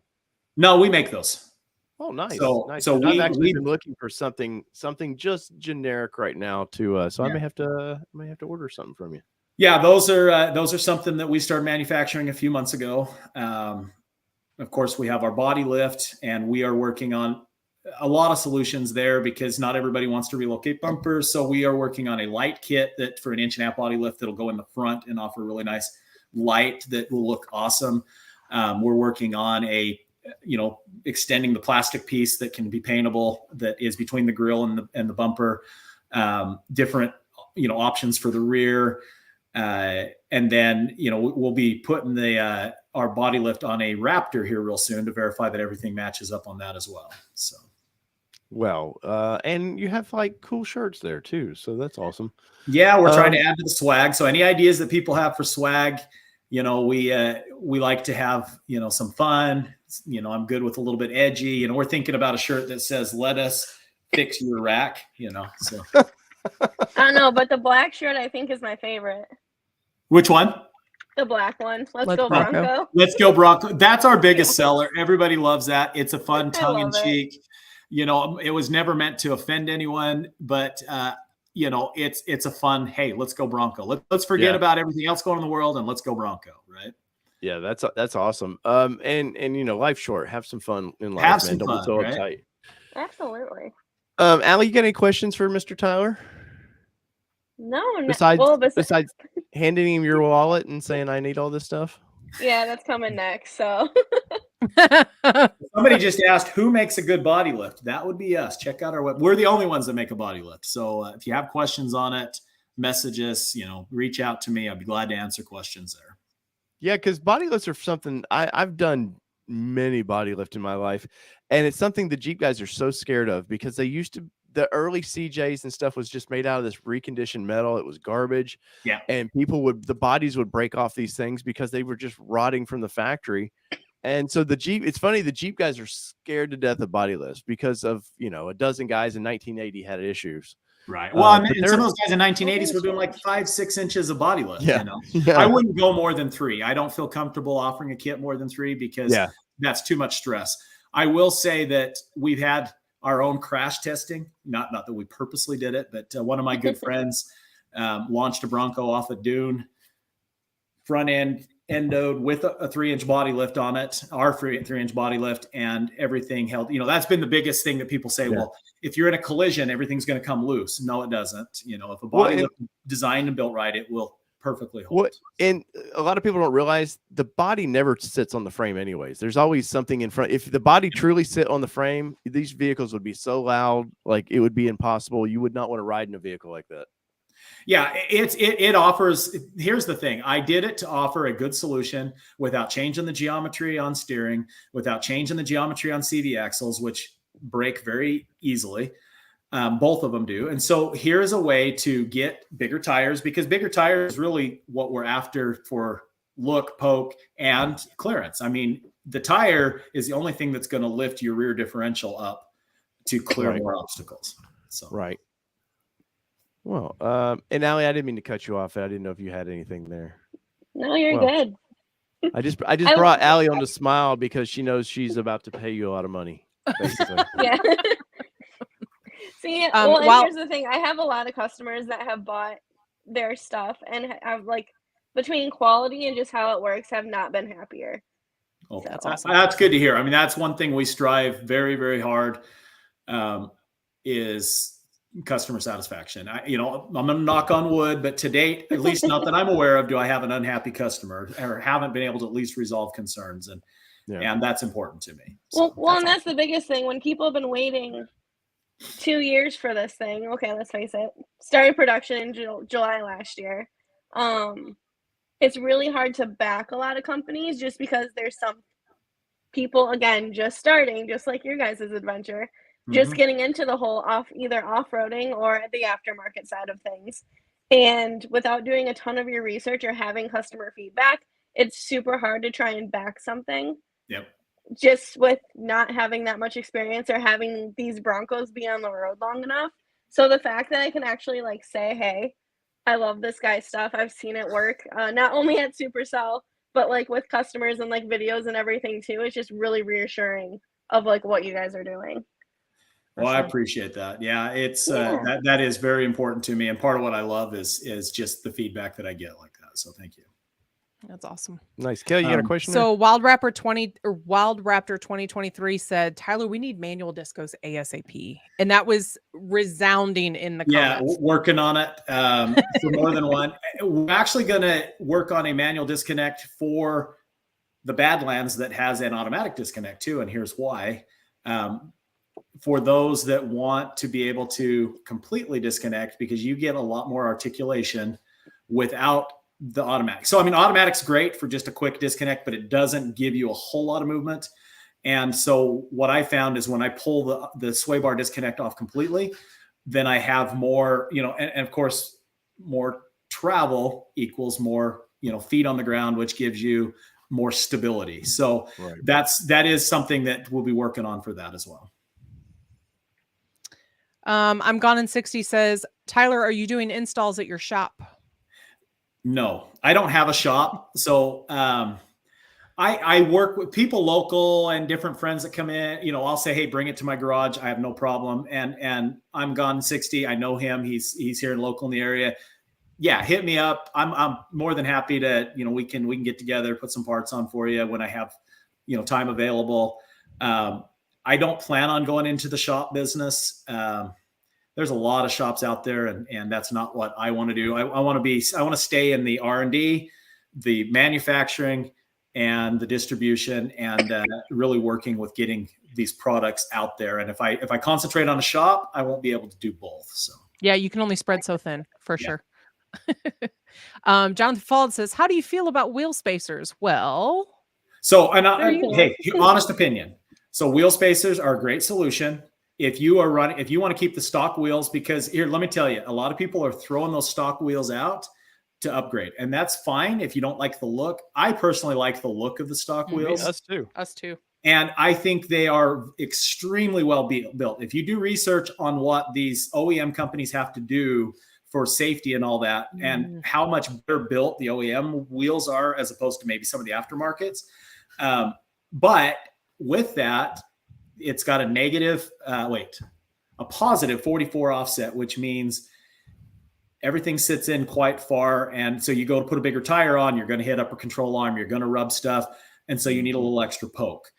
A properly designed wheel spacer is key to this conversation. Don't just go buy any wheel spacer out there. Do your homework, do your research, make sure that, it's made out of, we make out of aircraft grade aluminum. And no, not all aluminum is created equal. There's a lot of these that come from overseas that if you go on the YouTube, you'll watch on some of these places, they're literally putting pieces of metal in there and melting it down and making stuff, melting all kinds of things in there. And so it's important having the right material. These are hub centric. Hub centric means that it's designed specifically for the Bronco to go over the hub and not have any you don't want to be stud centric, because then you're putting all the weight on your studs. When you're hub centric, you are taking the stress off of the studs or taking a lot of the stress. Of course, when you take your wheel and you push it out, you're going to add more stress. But these are designed in a way that helps to minimize that the most possible using the best products. We manufacture these in Reno, Nevada, and we did all the R&D and the design, and then I have a company that I have manufacture them for me. Nice. And I love that little made in the USA on there. I love putting that on stuff, and it's a huge. great thing to do. Made in the U.S. Awesome. What else you got, Kelly? Let's see. Mike Mack says, I have the braces and shock skids with a SAS package. When I throw 37s on, should I do a full upgrade with the rack? Yes. I mean, I can say 100% with experience over and over and over again. Let me give you an example. So before I put my wife's on 40s, I had it on 37s. We brought it back and we actually put it back on 35s for a while. We were getting the body work done from when it flopped and stuff. And then I got around, we put our upgraded housing and parts on everybody else's Bronco. Of course, we had the bushing on my wife's, but it wasn't until about a month ago, 6 weeks ago, that I finally got to putting the housing on hers. When I took it apart, it was already blown apart. That is a failure that is going to be more and more. I'm finding it on vehicles that have never been off-road. I have dealerships sending me pictures of brand new Broncos that minimal shavings, but are getting shavings inside the rack because there is no support. So if you're going to go 37s, you have now added a lot of weight, a lot of rotating mass. And now with those, fit 37s, you got lift. So everything is at an angle. You're pushing, you got that ball screw in there. I encourage watch our video. You're moving that up and down and it's grinding in there. I would say if you're going to go 37s for sure, stock 35s, as insurance or for long-term, but it would probably take 50, 60,000 miles before you're going to wear out if you're staying stock and not doing a lot of off-roading before you wear out that rack. YouTube Car Spotters guide says, anything for the Maverick yet? No, not yet. It's funny because my son brought that up today. He's like, Dad, you need to do something for the Maverick. That would be really cool. They got a Tremor coming, man. That thing's gonna be. No, I know. We'll start working through. People say, well, what about for the Chevy? What about for this? Well, guys, I can only do so much, right? So my concentration is going to be on the similar platforms. That's going to stay within Ford for now. We may branch out in the future, but I want to do real well what we work with right now. Yeah, don't ever spread yourself so thin. And honestly, with Maverick, I love the little thing. I think it's cool, but at no point should somebody really be taking that to where you start needing to upgrade steering components. And so go get you a Bronco or something pure off road. Yeah. If you're gonna do that, get a Ranger. Yeah. Hey, and I'm number one, right, Allie? So I did explain the story to my general sales manager tonight when I got the notification that you sent me the picture. He's like, "Why does that shirt have your name on it?" I'm like, "Well, this is gonna take some explaining." That's great. Andrea sent us $19.99, and Andrea, thank you for that. And Andrea, I am partaking in your whiskey tonight, and I have to say it's very, very good. Thank you for that, by the way. Michael Nice says, when are Tyler's UCAs coming out? Working on them. Again, it's part of that. We keep squirreling a little bit because we start on the R&D on it, and then we have broken differentials, and we start working on, okay, what is the fix for that tube? So it's, I want to say within the next 3 to 5 months at the very most. We have a lot of the design done. We need to start. One of the things we need to do is with Bracken Machine, we want to upgrade our equipment. A 3-axis CNC machine will allow us to do a lot more, and try and keep the cost down. So it's in the works. It's coming. Yeah. And guys, trust me, if he could snap his fingers and do all these cool parts. Yes. Oh, dude, I would. I love it. Yeah. I lie awake at night thinking of different things I can do. And I'm not joking. Sometimes I just have to take some sleeping medicine and go to sleep because it's like, okay.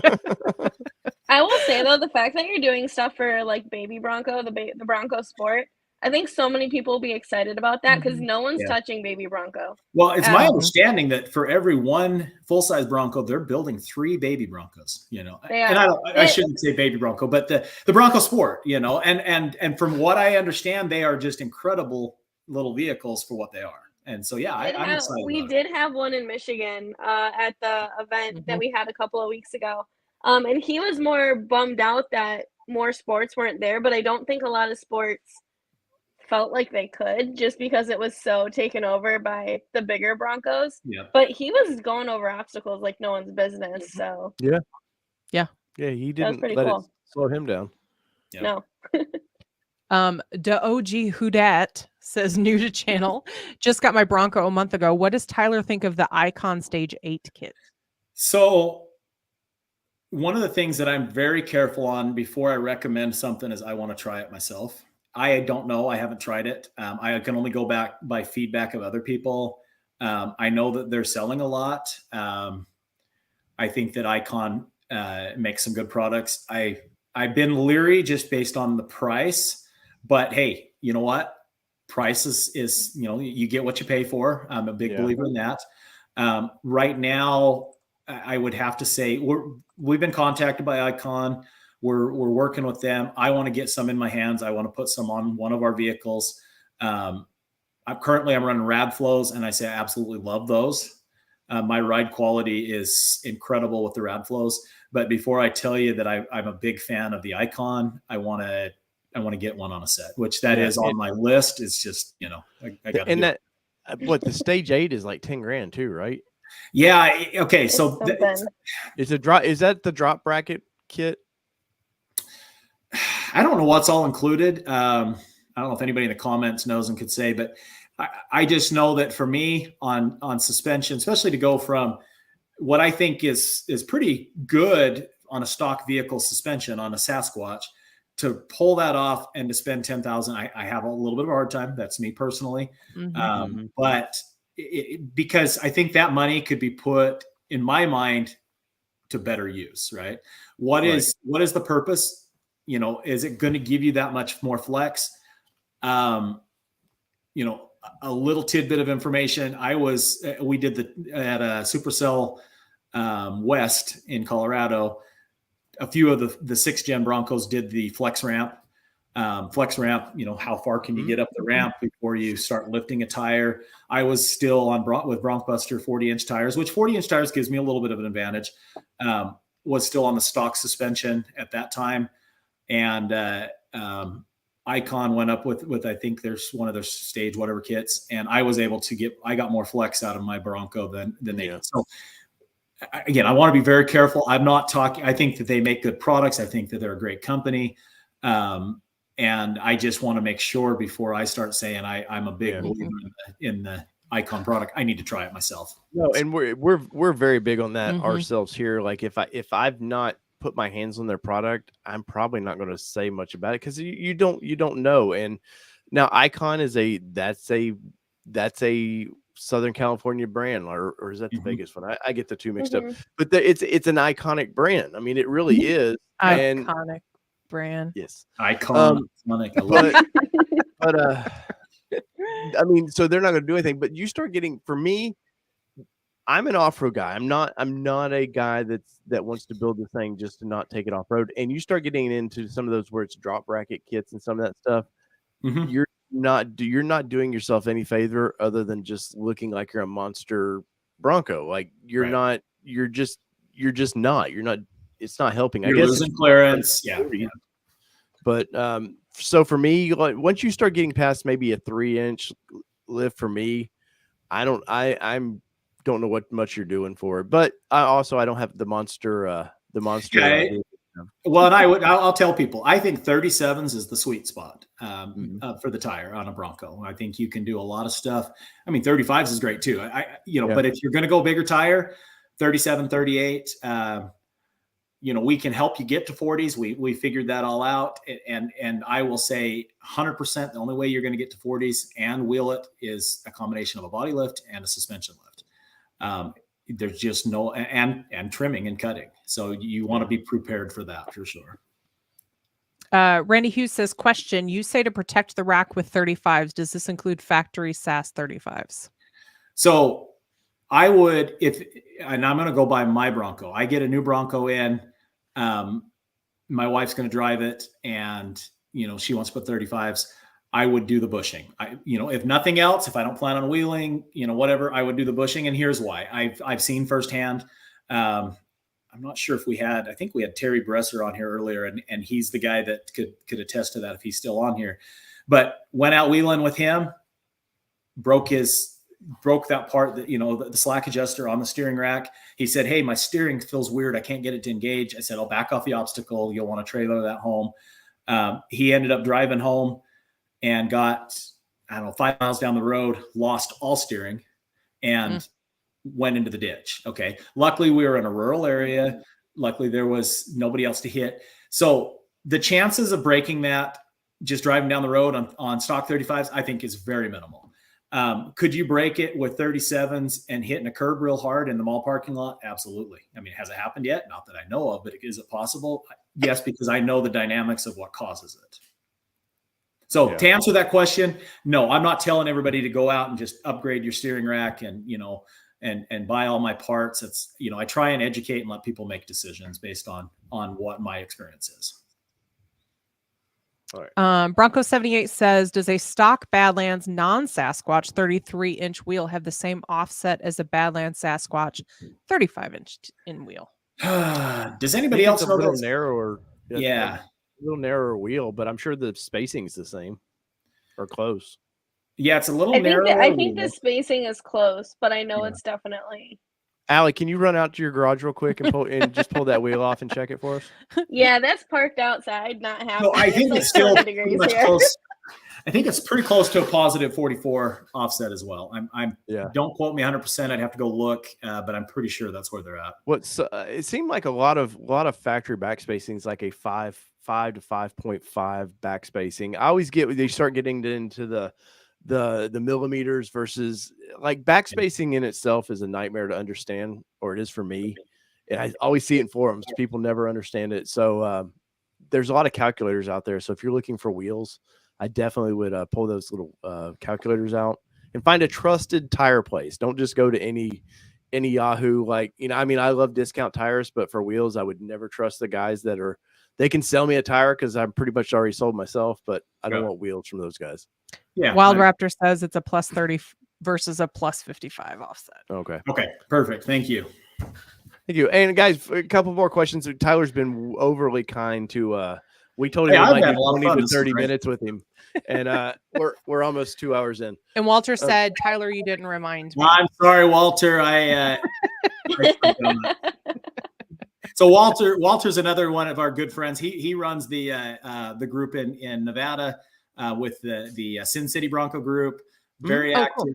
Cool. He's the founder of the group. He just did a SEMA build. Awesome build. If you guys haven't seen. And he's going to be on the show soon. We've been in talks to have him on the show.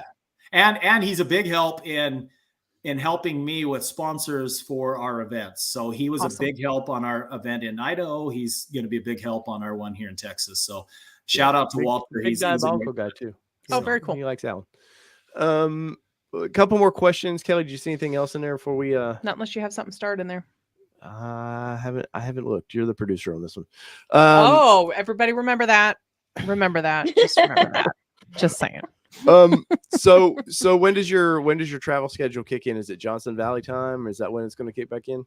Yeah. So our first event actually is going to be in Sand Hollow. We're going down for Winter Jamboree. So I think, so we'll finish with our event, which is going to be a big deal. Literally pack up, clean up, and head to Utah because that's the following week. So we'll have like no time in between. So head to there. Then we go to Johnson Valley for King of the Hammers. I'm super stoked about that. That's a fun one. Get to hang out with everybody there. Then we come back, we go to, 1st of March, we have another event that we're super excited about. And hopefully you guys can come out to, and that's in Sand Hollow as well. Our friends at Helibad Broncos put that one on, and that's United by Bronco. Gosh, I drew a blank there. Yeah. So United by Bronco, we had 150 or so vehicles last year. I think it's going to be double this year. And that one's one, if you want to do some of the most incredible wheeling in the country for a whole week with a bunch of really cool people, that's a fun one to come out to. Then April we'll be at Moab for Easter Jeep Safari. Then we'll be heading out to Tennessee. Then we'll be heading back to Bronco Safari back in Moab. It won't end. Once it starts, we're going to be like on the road constantly. Right. Yeah. Right. No. Like, don't remind him. Let him get his little bit. I'm enjoying this time right now being home for sure. No, I get it because I've already got, I've got 7 events over there already pre-scheduled between. I know. And we don't travel anywhere near as much as you do, Tyler. Auto shows and stuff we have to do coverage of. I'm like, man, my year's already planned and I haven't even got there yet. So I totally understand it. Well, I went as far as to order another 2022 and have it built on the truck because I figure, I want to stay under 100,000 miles and trade it in, and and as long as the market stays good and I can get value out of it. So hey, I think I may be under 2 trucks in 1 year. Now, I mean, look, I'm number 1 with Allie for the Ranger Raptor. You could be with the Super Duty. That's all I'm saying. Hey, more than anything Ford makes, I'm a Super Duty guy. I'll tell you what, those trucks are incredible. That's what made me a Ford guy, is the Super Duty, 100%. Allie, it sounds like you need to be. I'm number 1 with Allie with Super Duty. # Super Duty. I'm pretty sure we'll just add you to all the lists to everything. So Tyler, I've already pre-sold 1 vehicle for her. If they ever get a build for it, they open the banks back up. Come on, I need 2. 2, I get a cookie. So. Iconic Bronco says, Tyler, were you at Velox Bronco or Off-Road the other day in Houston? Do they offer your products? Need to get over there and check out their stuff. Okay. Actually, I'll be there tomorrow. So Velox, I've had a lot of communications with them. I think I love their Gull Wings. That's something we're going to be offering on our website here real soon. We're talking tomorrow because we want to expand some of our capabilities for manufacturing. They have a great, they're talking about their manufacturing facility. So I'm going down to check that out. We have some of our new products that I want to maybe get their help in so we can kind of diversify and get more things done at once. So yes, Velox, I'm looking at a relationship with them that we can, bring their products on our site. And yes, I assume they'll probably be selling our parts as well. So I'm Gone in 60 says he has your next Super Duty. Oh man, it's been built. I've got an order. It's built and it hasn't shipped in 3 months. So we'll see. Well, I probably saw it in Kentucky when I drove by there. Probably so. Because the racetrack is full. The Kentucky Speedway is full of F-150s again. Oh, so I'm sure. Well, this is an F450. Well, that's but yeah, it's it. What? I know all the things that's missing. Do you? All right, I'm going to talk to them.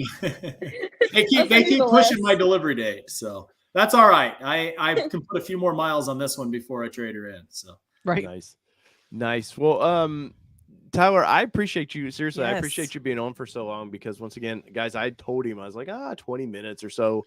Once again, can you tell us about your event? And, I guess to wrap it up, guys, go to www.wheelingforacause.org. Check it out, scroll down, register. We got housing options still available, so don't miss out on those. If you can't make it, we encourage you to donate. Watch, we got our video up on our YouTube channel tonight that with me talking with the guy that we're doing the build for, a wounded veteran. We're super excited about it.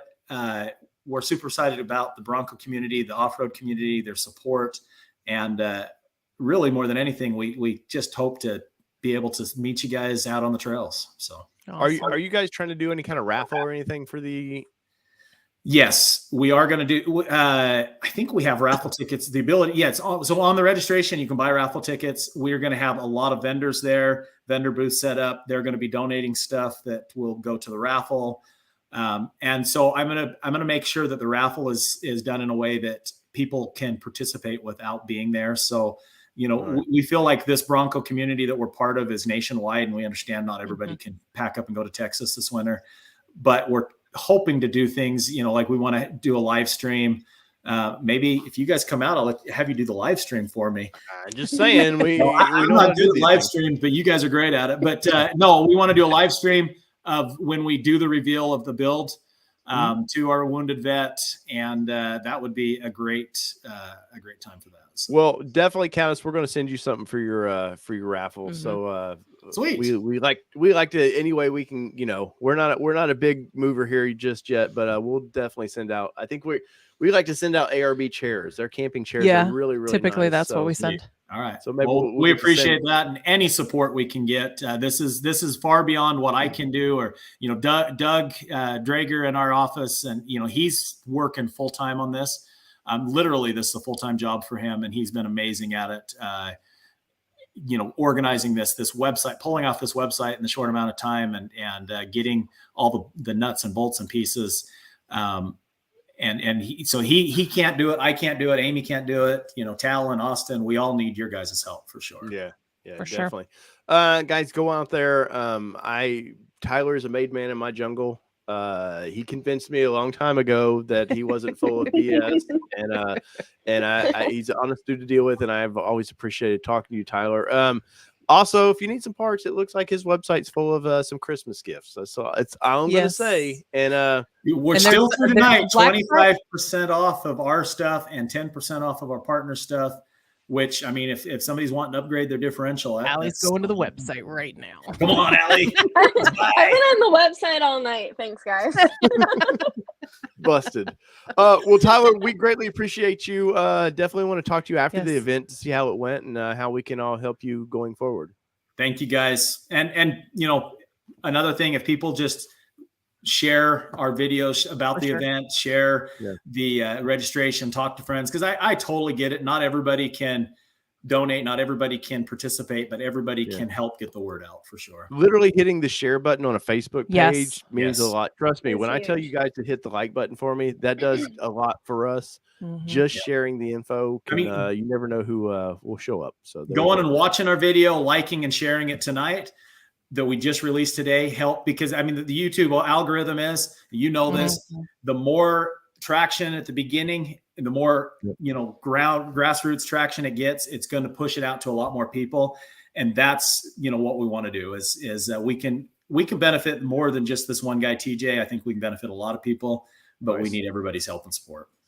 Well, there you go, guys. So once again, go over to wheelingforacause.org. Go over to, is it TX Bronc Buster or Bronc Buster TX? BroncbusterTX.com is the website, and wheelingforacause.org is for the nonprofit that we need your help. Remember, when you order parts from Tyler, it's adding gray hairs to his head, so it just means more stress, more easy. You're selling products is my favorite thing. I have people on my team that are like, "Hey, why don't we hire somebody to do that?" And I said, "No, I love it. I love putting people's packages together. If I mess it up, guys, sorry. Me and my wife aren't perfect at it, and eventually we'll have to hire somebody, especially when we're on the road all the time." But it is something I enjoy doing for sure. I'm usually the shipping department, so I understand there's a certain excitement to actually shipping that stuff out. It's therapeutic. Like I'll get off, I'll just put my phone down and I'll just go out and fulfill some orders for a couple hours. Wait, and you can put your phone down? I've been holding mine the whole night. I'm just scared it'll run away. All right, so Tyler, once again, thank you so much. And we're going to wrap this one up. I got to talk to Allie for a minute, but Tyler, we'll see you down the road. Thank you, guys. Appreciate it. Later, man. Have a good evening. There you go, guys. I appreciate literally, I feel bad because we were like, we'll just do 20, 30 minutes. I know he wanted to get about the event out, and I was excited to do that. But he also volunteered to stay as long as we needed him too. So super kind. So and Tyler, when you come back, the next hour is just you hosting the show. While, you just work it in. Yeah, we'll just it'll be fun. Him and his Allie, wife, though, honestly, they're the nicest people. That's awesome. I have to say, you guys, this was hilarious to me. Hey, Nikki was 100% the one to do it. She sent me the picture of it. I'm like, I love this. So Kelly had this package, and she had her phone in her hand, and she was like, "You need to open this." And I was like, No. I came home from work, and I came home from the post office, and I said, "Hey, you've got mail." He goes, "Really?" So he comes downstairs, and I was like, "Here you go." Because usually she's opening up whatever comes through the PO box, and for her to be so like, you have to open this, I was like, what is going on here? You're like, something's gonna jump out at me. But Nikki, I have some of your candy is now my backdrop up there, so it'll stay up there unless my kids eat it for some reason. But wouldn't put it past them. I wouldn't either. But I do love Zots, and I appreciate that. Allie, am I still number one though? You are still number one. Yes. Yes. And it was even more hilarious trying to explain all of this to my general sales manager tonight. So that was interesting. And he's probably like, "No, I'm number one for the Ranger Raptor." He's like, "Well, no, it was funny." He was joking. He's like, "Well, what if I wanted it?" And he goes, "Well, how many shirts are we gonna make? Is there a number 2 and a number 3 and a number 4?" I'm like, "I'm sure we can get there." I'm just saying, if it had, what's the name of your dealership? Brighton Ford. Brighton Ford. If it just said Brighton Ford on the back, I'm just saying, you might sell a few. But not this one. We might need to just bring some to Supercell or something. I don't know. Yes. I'm just saying, you could be number one with Allie at Supercell. That's, you got to buy some of her gear. But what if there's 25 people walking around with "I'm number one with Allie" on the hashtag Ranger Raptor? That's the new hashtag. Just "I'm number one with Allie." Half the guys in here are trying to get in her DMs anyway. So why not? Why not? Stop. Hey, I will say no one actually has tried in a while. Only at Don't say it. beginning. Don't say that, Allie. You're just inviting. Wait, can I move first to Ranger Rap? I don't know. I'll share some Bronc Buster parts. Wild Raptor 23 says, "Allie, can I move to the first on Ranger Raptor if I hook you up with some Bronc Buster parts?" Whoa. Whoa, no. We've had this spot. No. Yeah, I mean, she took my Bronco, so she's already trying to take the imaginary truck that I don't have yet anyway. So let my wife take the truck before somebody else does. Wait, I want to know what this Ranger Bronco is. Or Bronco Ranger. What did you say earlier? I don't know. We don't need to get into my idiot stuff. Come on now. We can. No idea. Are you loving my Bronco off-rodeo water bottle? I'm thirsty. Oh, I had mine upstairs. I literally had to lock myself in my office because my dog's being a freaking nut. We muted you earlier. We heard her freaking out. Oh, my Lanta. This is my life. So, Allie, any official word yet? I doubt there is when the 23 order banks are going to open for the general public. I see it in the comments every once in a while. That's why I ask. I'm still saying January, February. Like, not January 2nd, people. Right. Like late January, early February. You really just should say March. Or April. Yeah. When the 24th come out, that's when you can order. Contact me after Supercell. That'd be great. Right. Are you guys seeing, because I've seen a lot of people in the comments here that are getting VINs and stuff. Has your dealership seen an uptick since they stopped taking retail? Yeah. So it's been absolutely incredible. All of my Bronco reservations except for 4 are filled. It's only 2 actual reservation people left and 2 just random people that walked in wanting to place an order. So it's really nice kind of seeing them actually being produced and things like that. My biggest hesitation to everybody right now, and it doesn't matter if it's a Bronco or a Ranger, Super Duty like Tyler's or F-150s, anything. We're going into the holiday season. Let these people spend time with their families. Like, everything's going to shut down. You're not going to get updates. Don't jump down your dealer's throat. Like, we all got to take some time and spend it with our families. But probably the first of the year, you'll see a lot of this stuff start moving again. Well, maybe one of the Bronco specialists there can, give us an update. Like, what was the guy that used to do he was their head of brand or whatever? Esteban? Yes, Esteban. He used to, poor guy. Like, I liked him, And when he was not live, he was great. But I used to watch his interviews on Bronco Nation. I was just like, oh man, Yeah, but because they have to corporate be speak. they have Yeah. to be so scripted though, because it's so funny going from doing the Michigan event and actually getting to know like Dave Rivers and Matt Winters and things like that, and like having our conversation versus, okay, hurry up, turn around, like I got to put my serious face on. Yeah. And some of the things, because I see a lot of hate in some of their interviews. I was just in Bronco Nation's the other night, and Matt Winters was there, and he's like, well, they never answer my question. He's trying to, but there's only so much he can say without him getting in trouble. Like, he values his job, so. Well, and I've said it many times. They'll be in here. Trust me. There's execs that watch this stuff. They watch all the Bronco stuff. They can't be like, hey, I'm John with Ford. I'm here for you. No, I ate Esteban up on a video early on. I think it was December of 20. He was on Bronco Nation, and I did a reaction to it. And I unfortunately was probably not mean, but I did not have good things. And about you that wonder why interview. we. Yeah. Well, Jordan was doing his best, but obviously, like Allie said, there was a script of like, here's what we're gonna ask, but no, it was just, I felt it by that December 20. They needed more than a couple scripted answers. There's this thing called a talk track that they're allowed to talk on. That's why they won't come on or they can't come on this show, because I don't do talk tracks. Correct. So, two-stroke Aprilia 11 has had this one in here a while. Hopefully it's still in here. Hey guys, just picked up my two-door Badlands last week from July 2020 order date. Also got $2,450 off the price lock. Any idea how I get my $300 back from Ford for the 3? It's at the dealer, not Ford. So it's at the dealer. Yeah, so that's the deposit, right? All they gotta do is hit the little refund button. That's it. It's super easy. Honest wants to know, if he places an order for Ranger Raptor, could he be 1A? No, Honest, you cannot be 1A. Dang it. No, there's a 1, there's 2, there's 3, I think we're up to 3 at least. Or 4. Wow. I don't know. I'm just saying, if you go over to Brighton Ford, get on Allie's list. Come on, there's priorities. You could be 4. I might just have to throw out these shirts.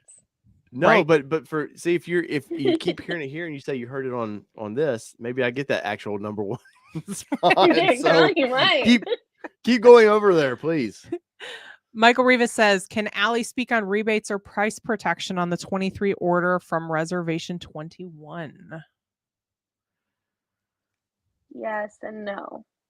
There is a rebate that will be applied to your deal. That's a certificate number, which they might email you, they might mail you something. I don't know how Ford's going to do that yet, but it's based on your last name and your zip code. So make sure it's right with your dealer, because it'll pull up, but that's all I can really say on that. Bart Hardy says, literally just got my refund of $100 after 9,100 miles on it. Everyone should have their money back by now, honestly, because on the 21st, basically Ford stepped in and just like if you didn't convert your order, you're not getting one. Plain and simple. Yeah. This is kind of where Ford said, hey, we're going to cut our ties. Like, we're starting over. Here you go. 24 will be a new year, and we go. Do they automatically refund the $100? If I know not every dealership started requiring a deposit, but did Ford, if you did it through their website, do they refund that $100 in that instance? It was supposed to go back to whatever card it was. So if you lost your card, it got damaged, like whatever. I don't know what happens after that. You have to bring it up with the dealer and Ford. Honest said A plan. So if he does a Ranger Raptor with you, will he do A plan? You won't know till closer to time if they're honoring A plan, right? There's no A plans on Raptors. It's blanked out on the invoice. For performance stuff, I wouldn't. Yeah, even like at my dealer, we just had a guy get a F-150 Raptor. He paid MSRP for it, so. And he just said X plan? There's no discount plans on Raptors. There is a, you might pay over retail plan. How about that? For you, 10 over. Honest Smith, he'll pay 10 over. There we go. Man. Ooh, Honest. She's getting feisty tonight. I'm always she wouldn't expect to be on here. I know she wasn't. You brought her in. I wasn't. It's okay. It's still fun. I just do it. We like have a Tyler group said, chat. I like talking to everybody.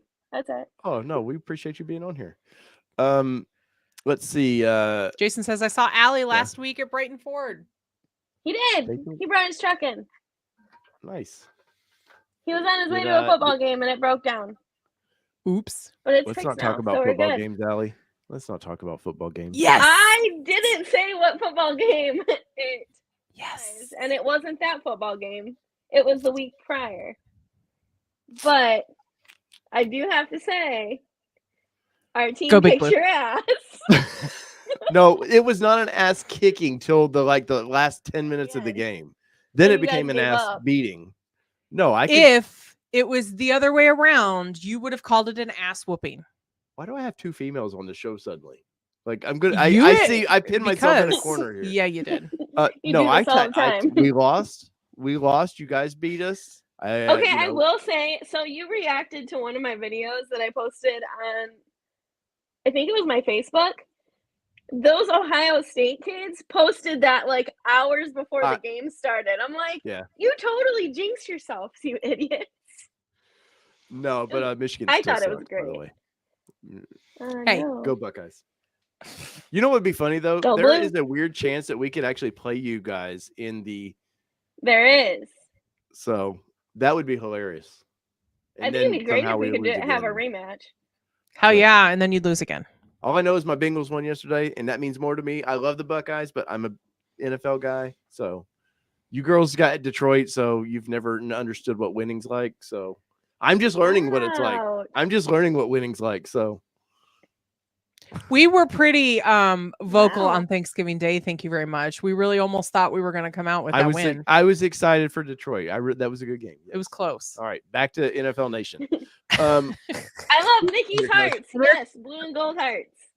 American Film Production says, just have a quick question. So I have a bill date for this week, 11/28. Mhm. Blend is 12/1.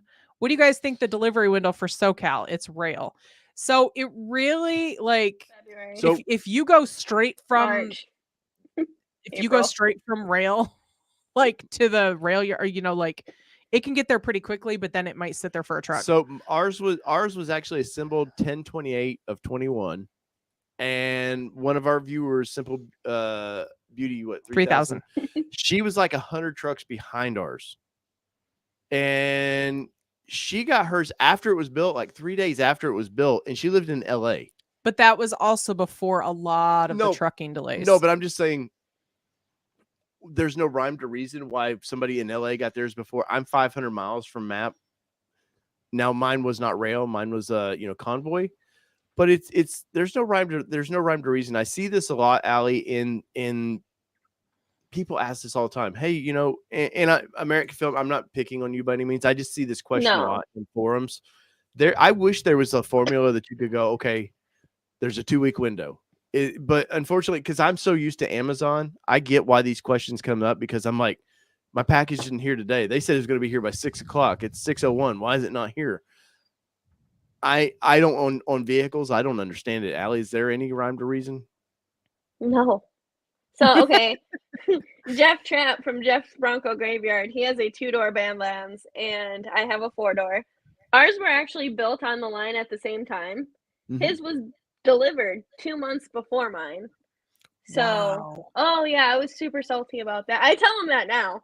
I joke with him all the time. I'm like, yeah, you were out enjoying your Bronco, and I just had to keep handing keys over to other people as I'm waiting for mine. And it's just, I'm 40 minutes from the plant. So there's no rhyme or reason. I've had a base stuck there right now for a month, close to a month. Again, I'm 40 minutes from the plant. It's hard to say. I would say don't expect it for Christmas. Yeah.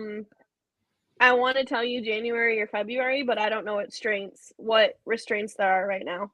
Yeah. And we have such a Michigan crowd here. Heck yes. I told you I love Nikki's hearts. Come on now. No, this is Nikki. This is Jason. What was the what did final Jason score, Dave? say? They got it handed to Oh. him.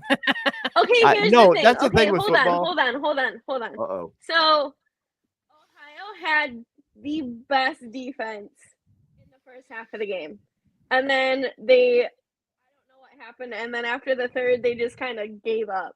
I mean, they kind of just said, screw it. Like, we're done. Yeah, no, the first half was a great game. It was back and forth. I'd text you and you're Yeah. like, I'm listening to this on the radio. And I was like, but I did expect that to be a great game. I didn't expect that Yeah. to be. No, He I think both teams did very well. He did preface the day. He said, even just going into it before there was any score on the board, he said, they're both great teams. Whichever one wins, it's just that they won today. They had an amazing season. Yeah. So I think we were both 11-0 up until Sunday. But and then we're Saturday, what are we, Allie? We're 12-0, right? 12-0. We're 12-0. And you're 11-1. Hey, but you know what? You know how a Michigan fan can get really hurt really badly? A player can? Sticking that flag in our field. That was pretty not classy. I I didn't see that. Oh, I didn't see that. Yeah, they took the U of M flag and stuck it in the middle of the O out on the field. Oh, perfect. Placed it in the Oh, and I thought, wait, what else did they do? yeah, I was like, that's how you get hurt really badly. I mean, I wouldn't say Ohio State. Yeah, we already got our asses kicked by Michigan State the other day. So yeah, like literally, actually, they did press charges on those football players. as they should have on that. That was nasty. That was But BS. But once again, this is not football talk. I wanted to open that up though. I had to take my licks. It's just if you're gonna have a rivalry that you can't go hide in a corner if your team loses. So and once I again, didn't bring it up the whole chat either. We're good. Once again, Thought about it. No, but seriously, so we oh, Nobody cares. gross. Put that shit away. Don't you be rubbing me with it. Seriously. No, we do have this picture of Sydney when she was little, and he put one of his Ohio State sweatshirts up to her, like put it over her, not like in it, but just like up to here. And he posted it on Facebook, and my mom took it and photoshopped over it in blue and like put like That's a Michigan fantastic. logo on it. Yeah, it's pretty hilarious. That is but absolutely fantastic. she actually likes Ohio State right now, and I don't know if it's just to piss mom off. It is. Or what? She's 12. It's to piss mom off. Oh, let's here's see, we another got one. time for a couple more questions. 9:30 blend date delivered to rail in Minnesota and transferred to dealer on 11:30. See, there's no rhyme or reason for any of this. I don't know. Mm-mm. Yeah, it's well. Your guess The is as problem good as mine. is they might have a truckload trying to get to that. It's been waiting on that one vehicle to finish up that load, so they can quickly get it there. It's all about they're not putting a truck going to Tennessee, then it's not going to California. Like it's shipping, man. So yeah, it's crazy. yeah. It's fine. Paul Hardy Everything's said great. Steelers just won, but you know what? They didn't win last week, buddy, against my Bengals. So I can be salty about that one. So salty. I know, so sassy. Man, we've went to overtime here. We have Allie's like, you're an hour. I'm an hour ahead of you guys. Shut up. pretty much. Oh, dude, my dog is like breathing heavily under the door right now. Do you guys still have snow on the ground up there? No, okay, so all of it melted. Well, at least like on my side of the street, because like where the sun is or whatever, I don't have like any shade. So she's been like trying to break off her leash to like go play in the snow across the street. Oh, bless her. Oh, she's something. Seriously, wait until you guys see her at Supercell, because you're gonna have like 4 days of like seeing her, and she's gonna go from like super excited to see everyone to like dead on Saturday. So it's gonna be, Allie, you're I'm a gonna see dog it whisperer. progressively gets worse. I'm a dog whisperer, so she'll love me. It's so true. She loves everybody. It's ridiculous. There's even like some people I want her to stay away from, and she's like runs up to them. I'm like, dang it, like this sucks. But great. no, Now I have to go say hello to those people. Yeah, kind of. Sometimes it happens. But no, it was hilarious because like last year, my mom literally just stayed with her at the cabin, and like Tyler said, we all just went go-karting for the night, and we were there for like 2 or 3 hours. I'm like, well, have fun watching my dog. I'm gonna go race now. We'll see you later. It was super fun. Dude, open invite. Let's do it. And No, they got a wood track. Did y'all do the wood track that's over there? No, it was concrete. And Dude, it was the wood funny track that because goes they up- had super like fast ones, and then they had slow ones. I think we all laughed harder on the slower ones than we did the faster ones. Yeah, because It was nobody just a would good go. I time. wouldn't go. Yeah. Well, me and my dad got thrown out of one over there one time. Like I 'cause wasn't there. It was full of NASCAR, man. It was bumping, like get out of my way. We ran kids off of, kids went crying. It was Yeah, it was great. we had a group of at least like 10 or like 15 at least. It was a good time. Nice. You're trying to yawn. I know. I'm sorry. Don't do That means it. it's probably time to go. Guys, if you have not yet, smash that like button for me one more time.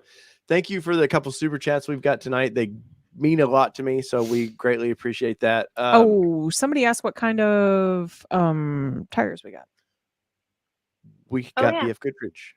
Only the best for us. But we did. We stay with 35s for now.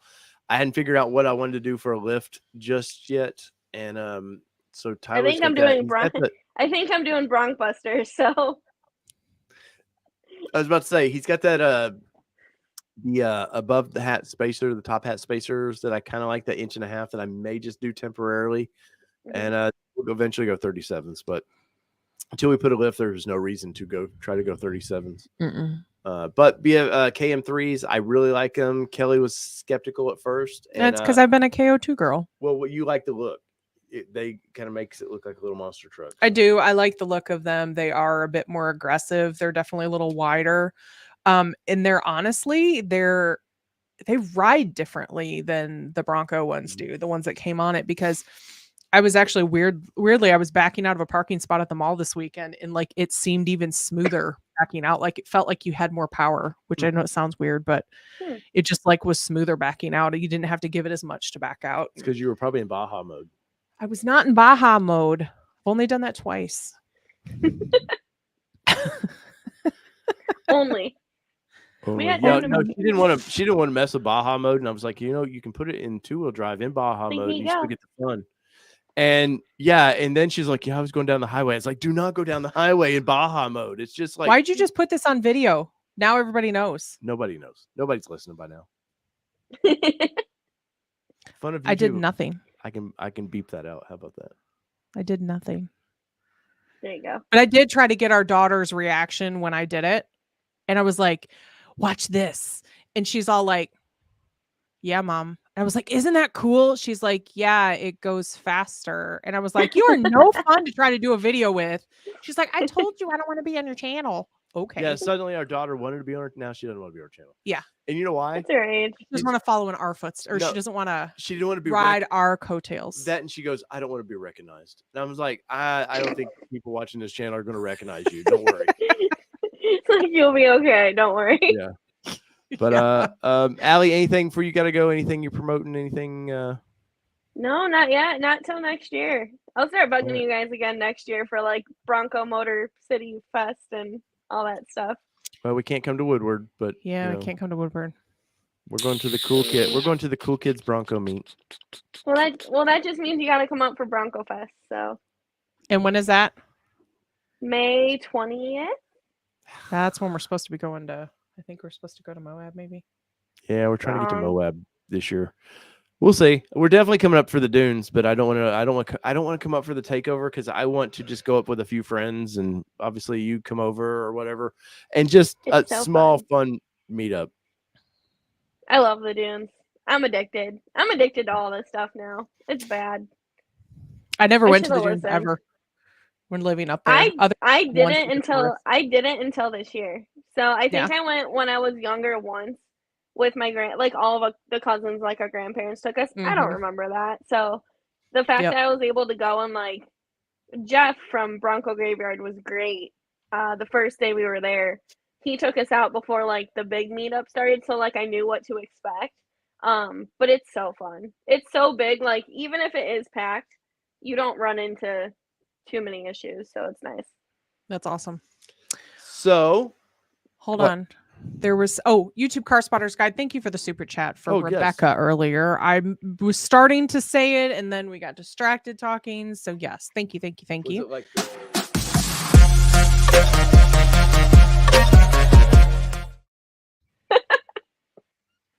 so whether it be 2-wheel drive, Kelly. You didn't even let me finish. I'm sorry. I didn't know you were finishing. I was going to say something. Go ahead. You know what we didn't do? We didn't do a Black Friday deal. on our website. I know. I thought of that today.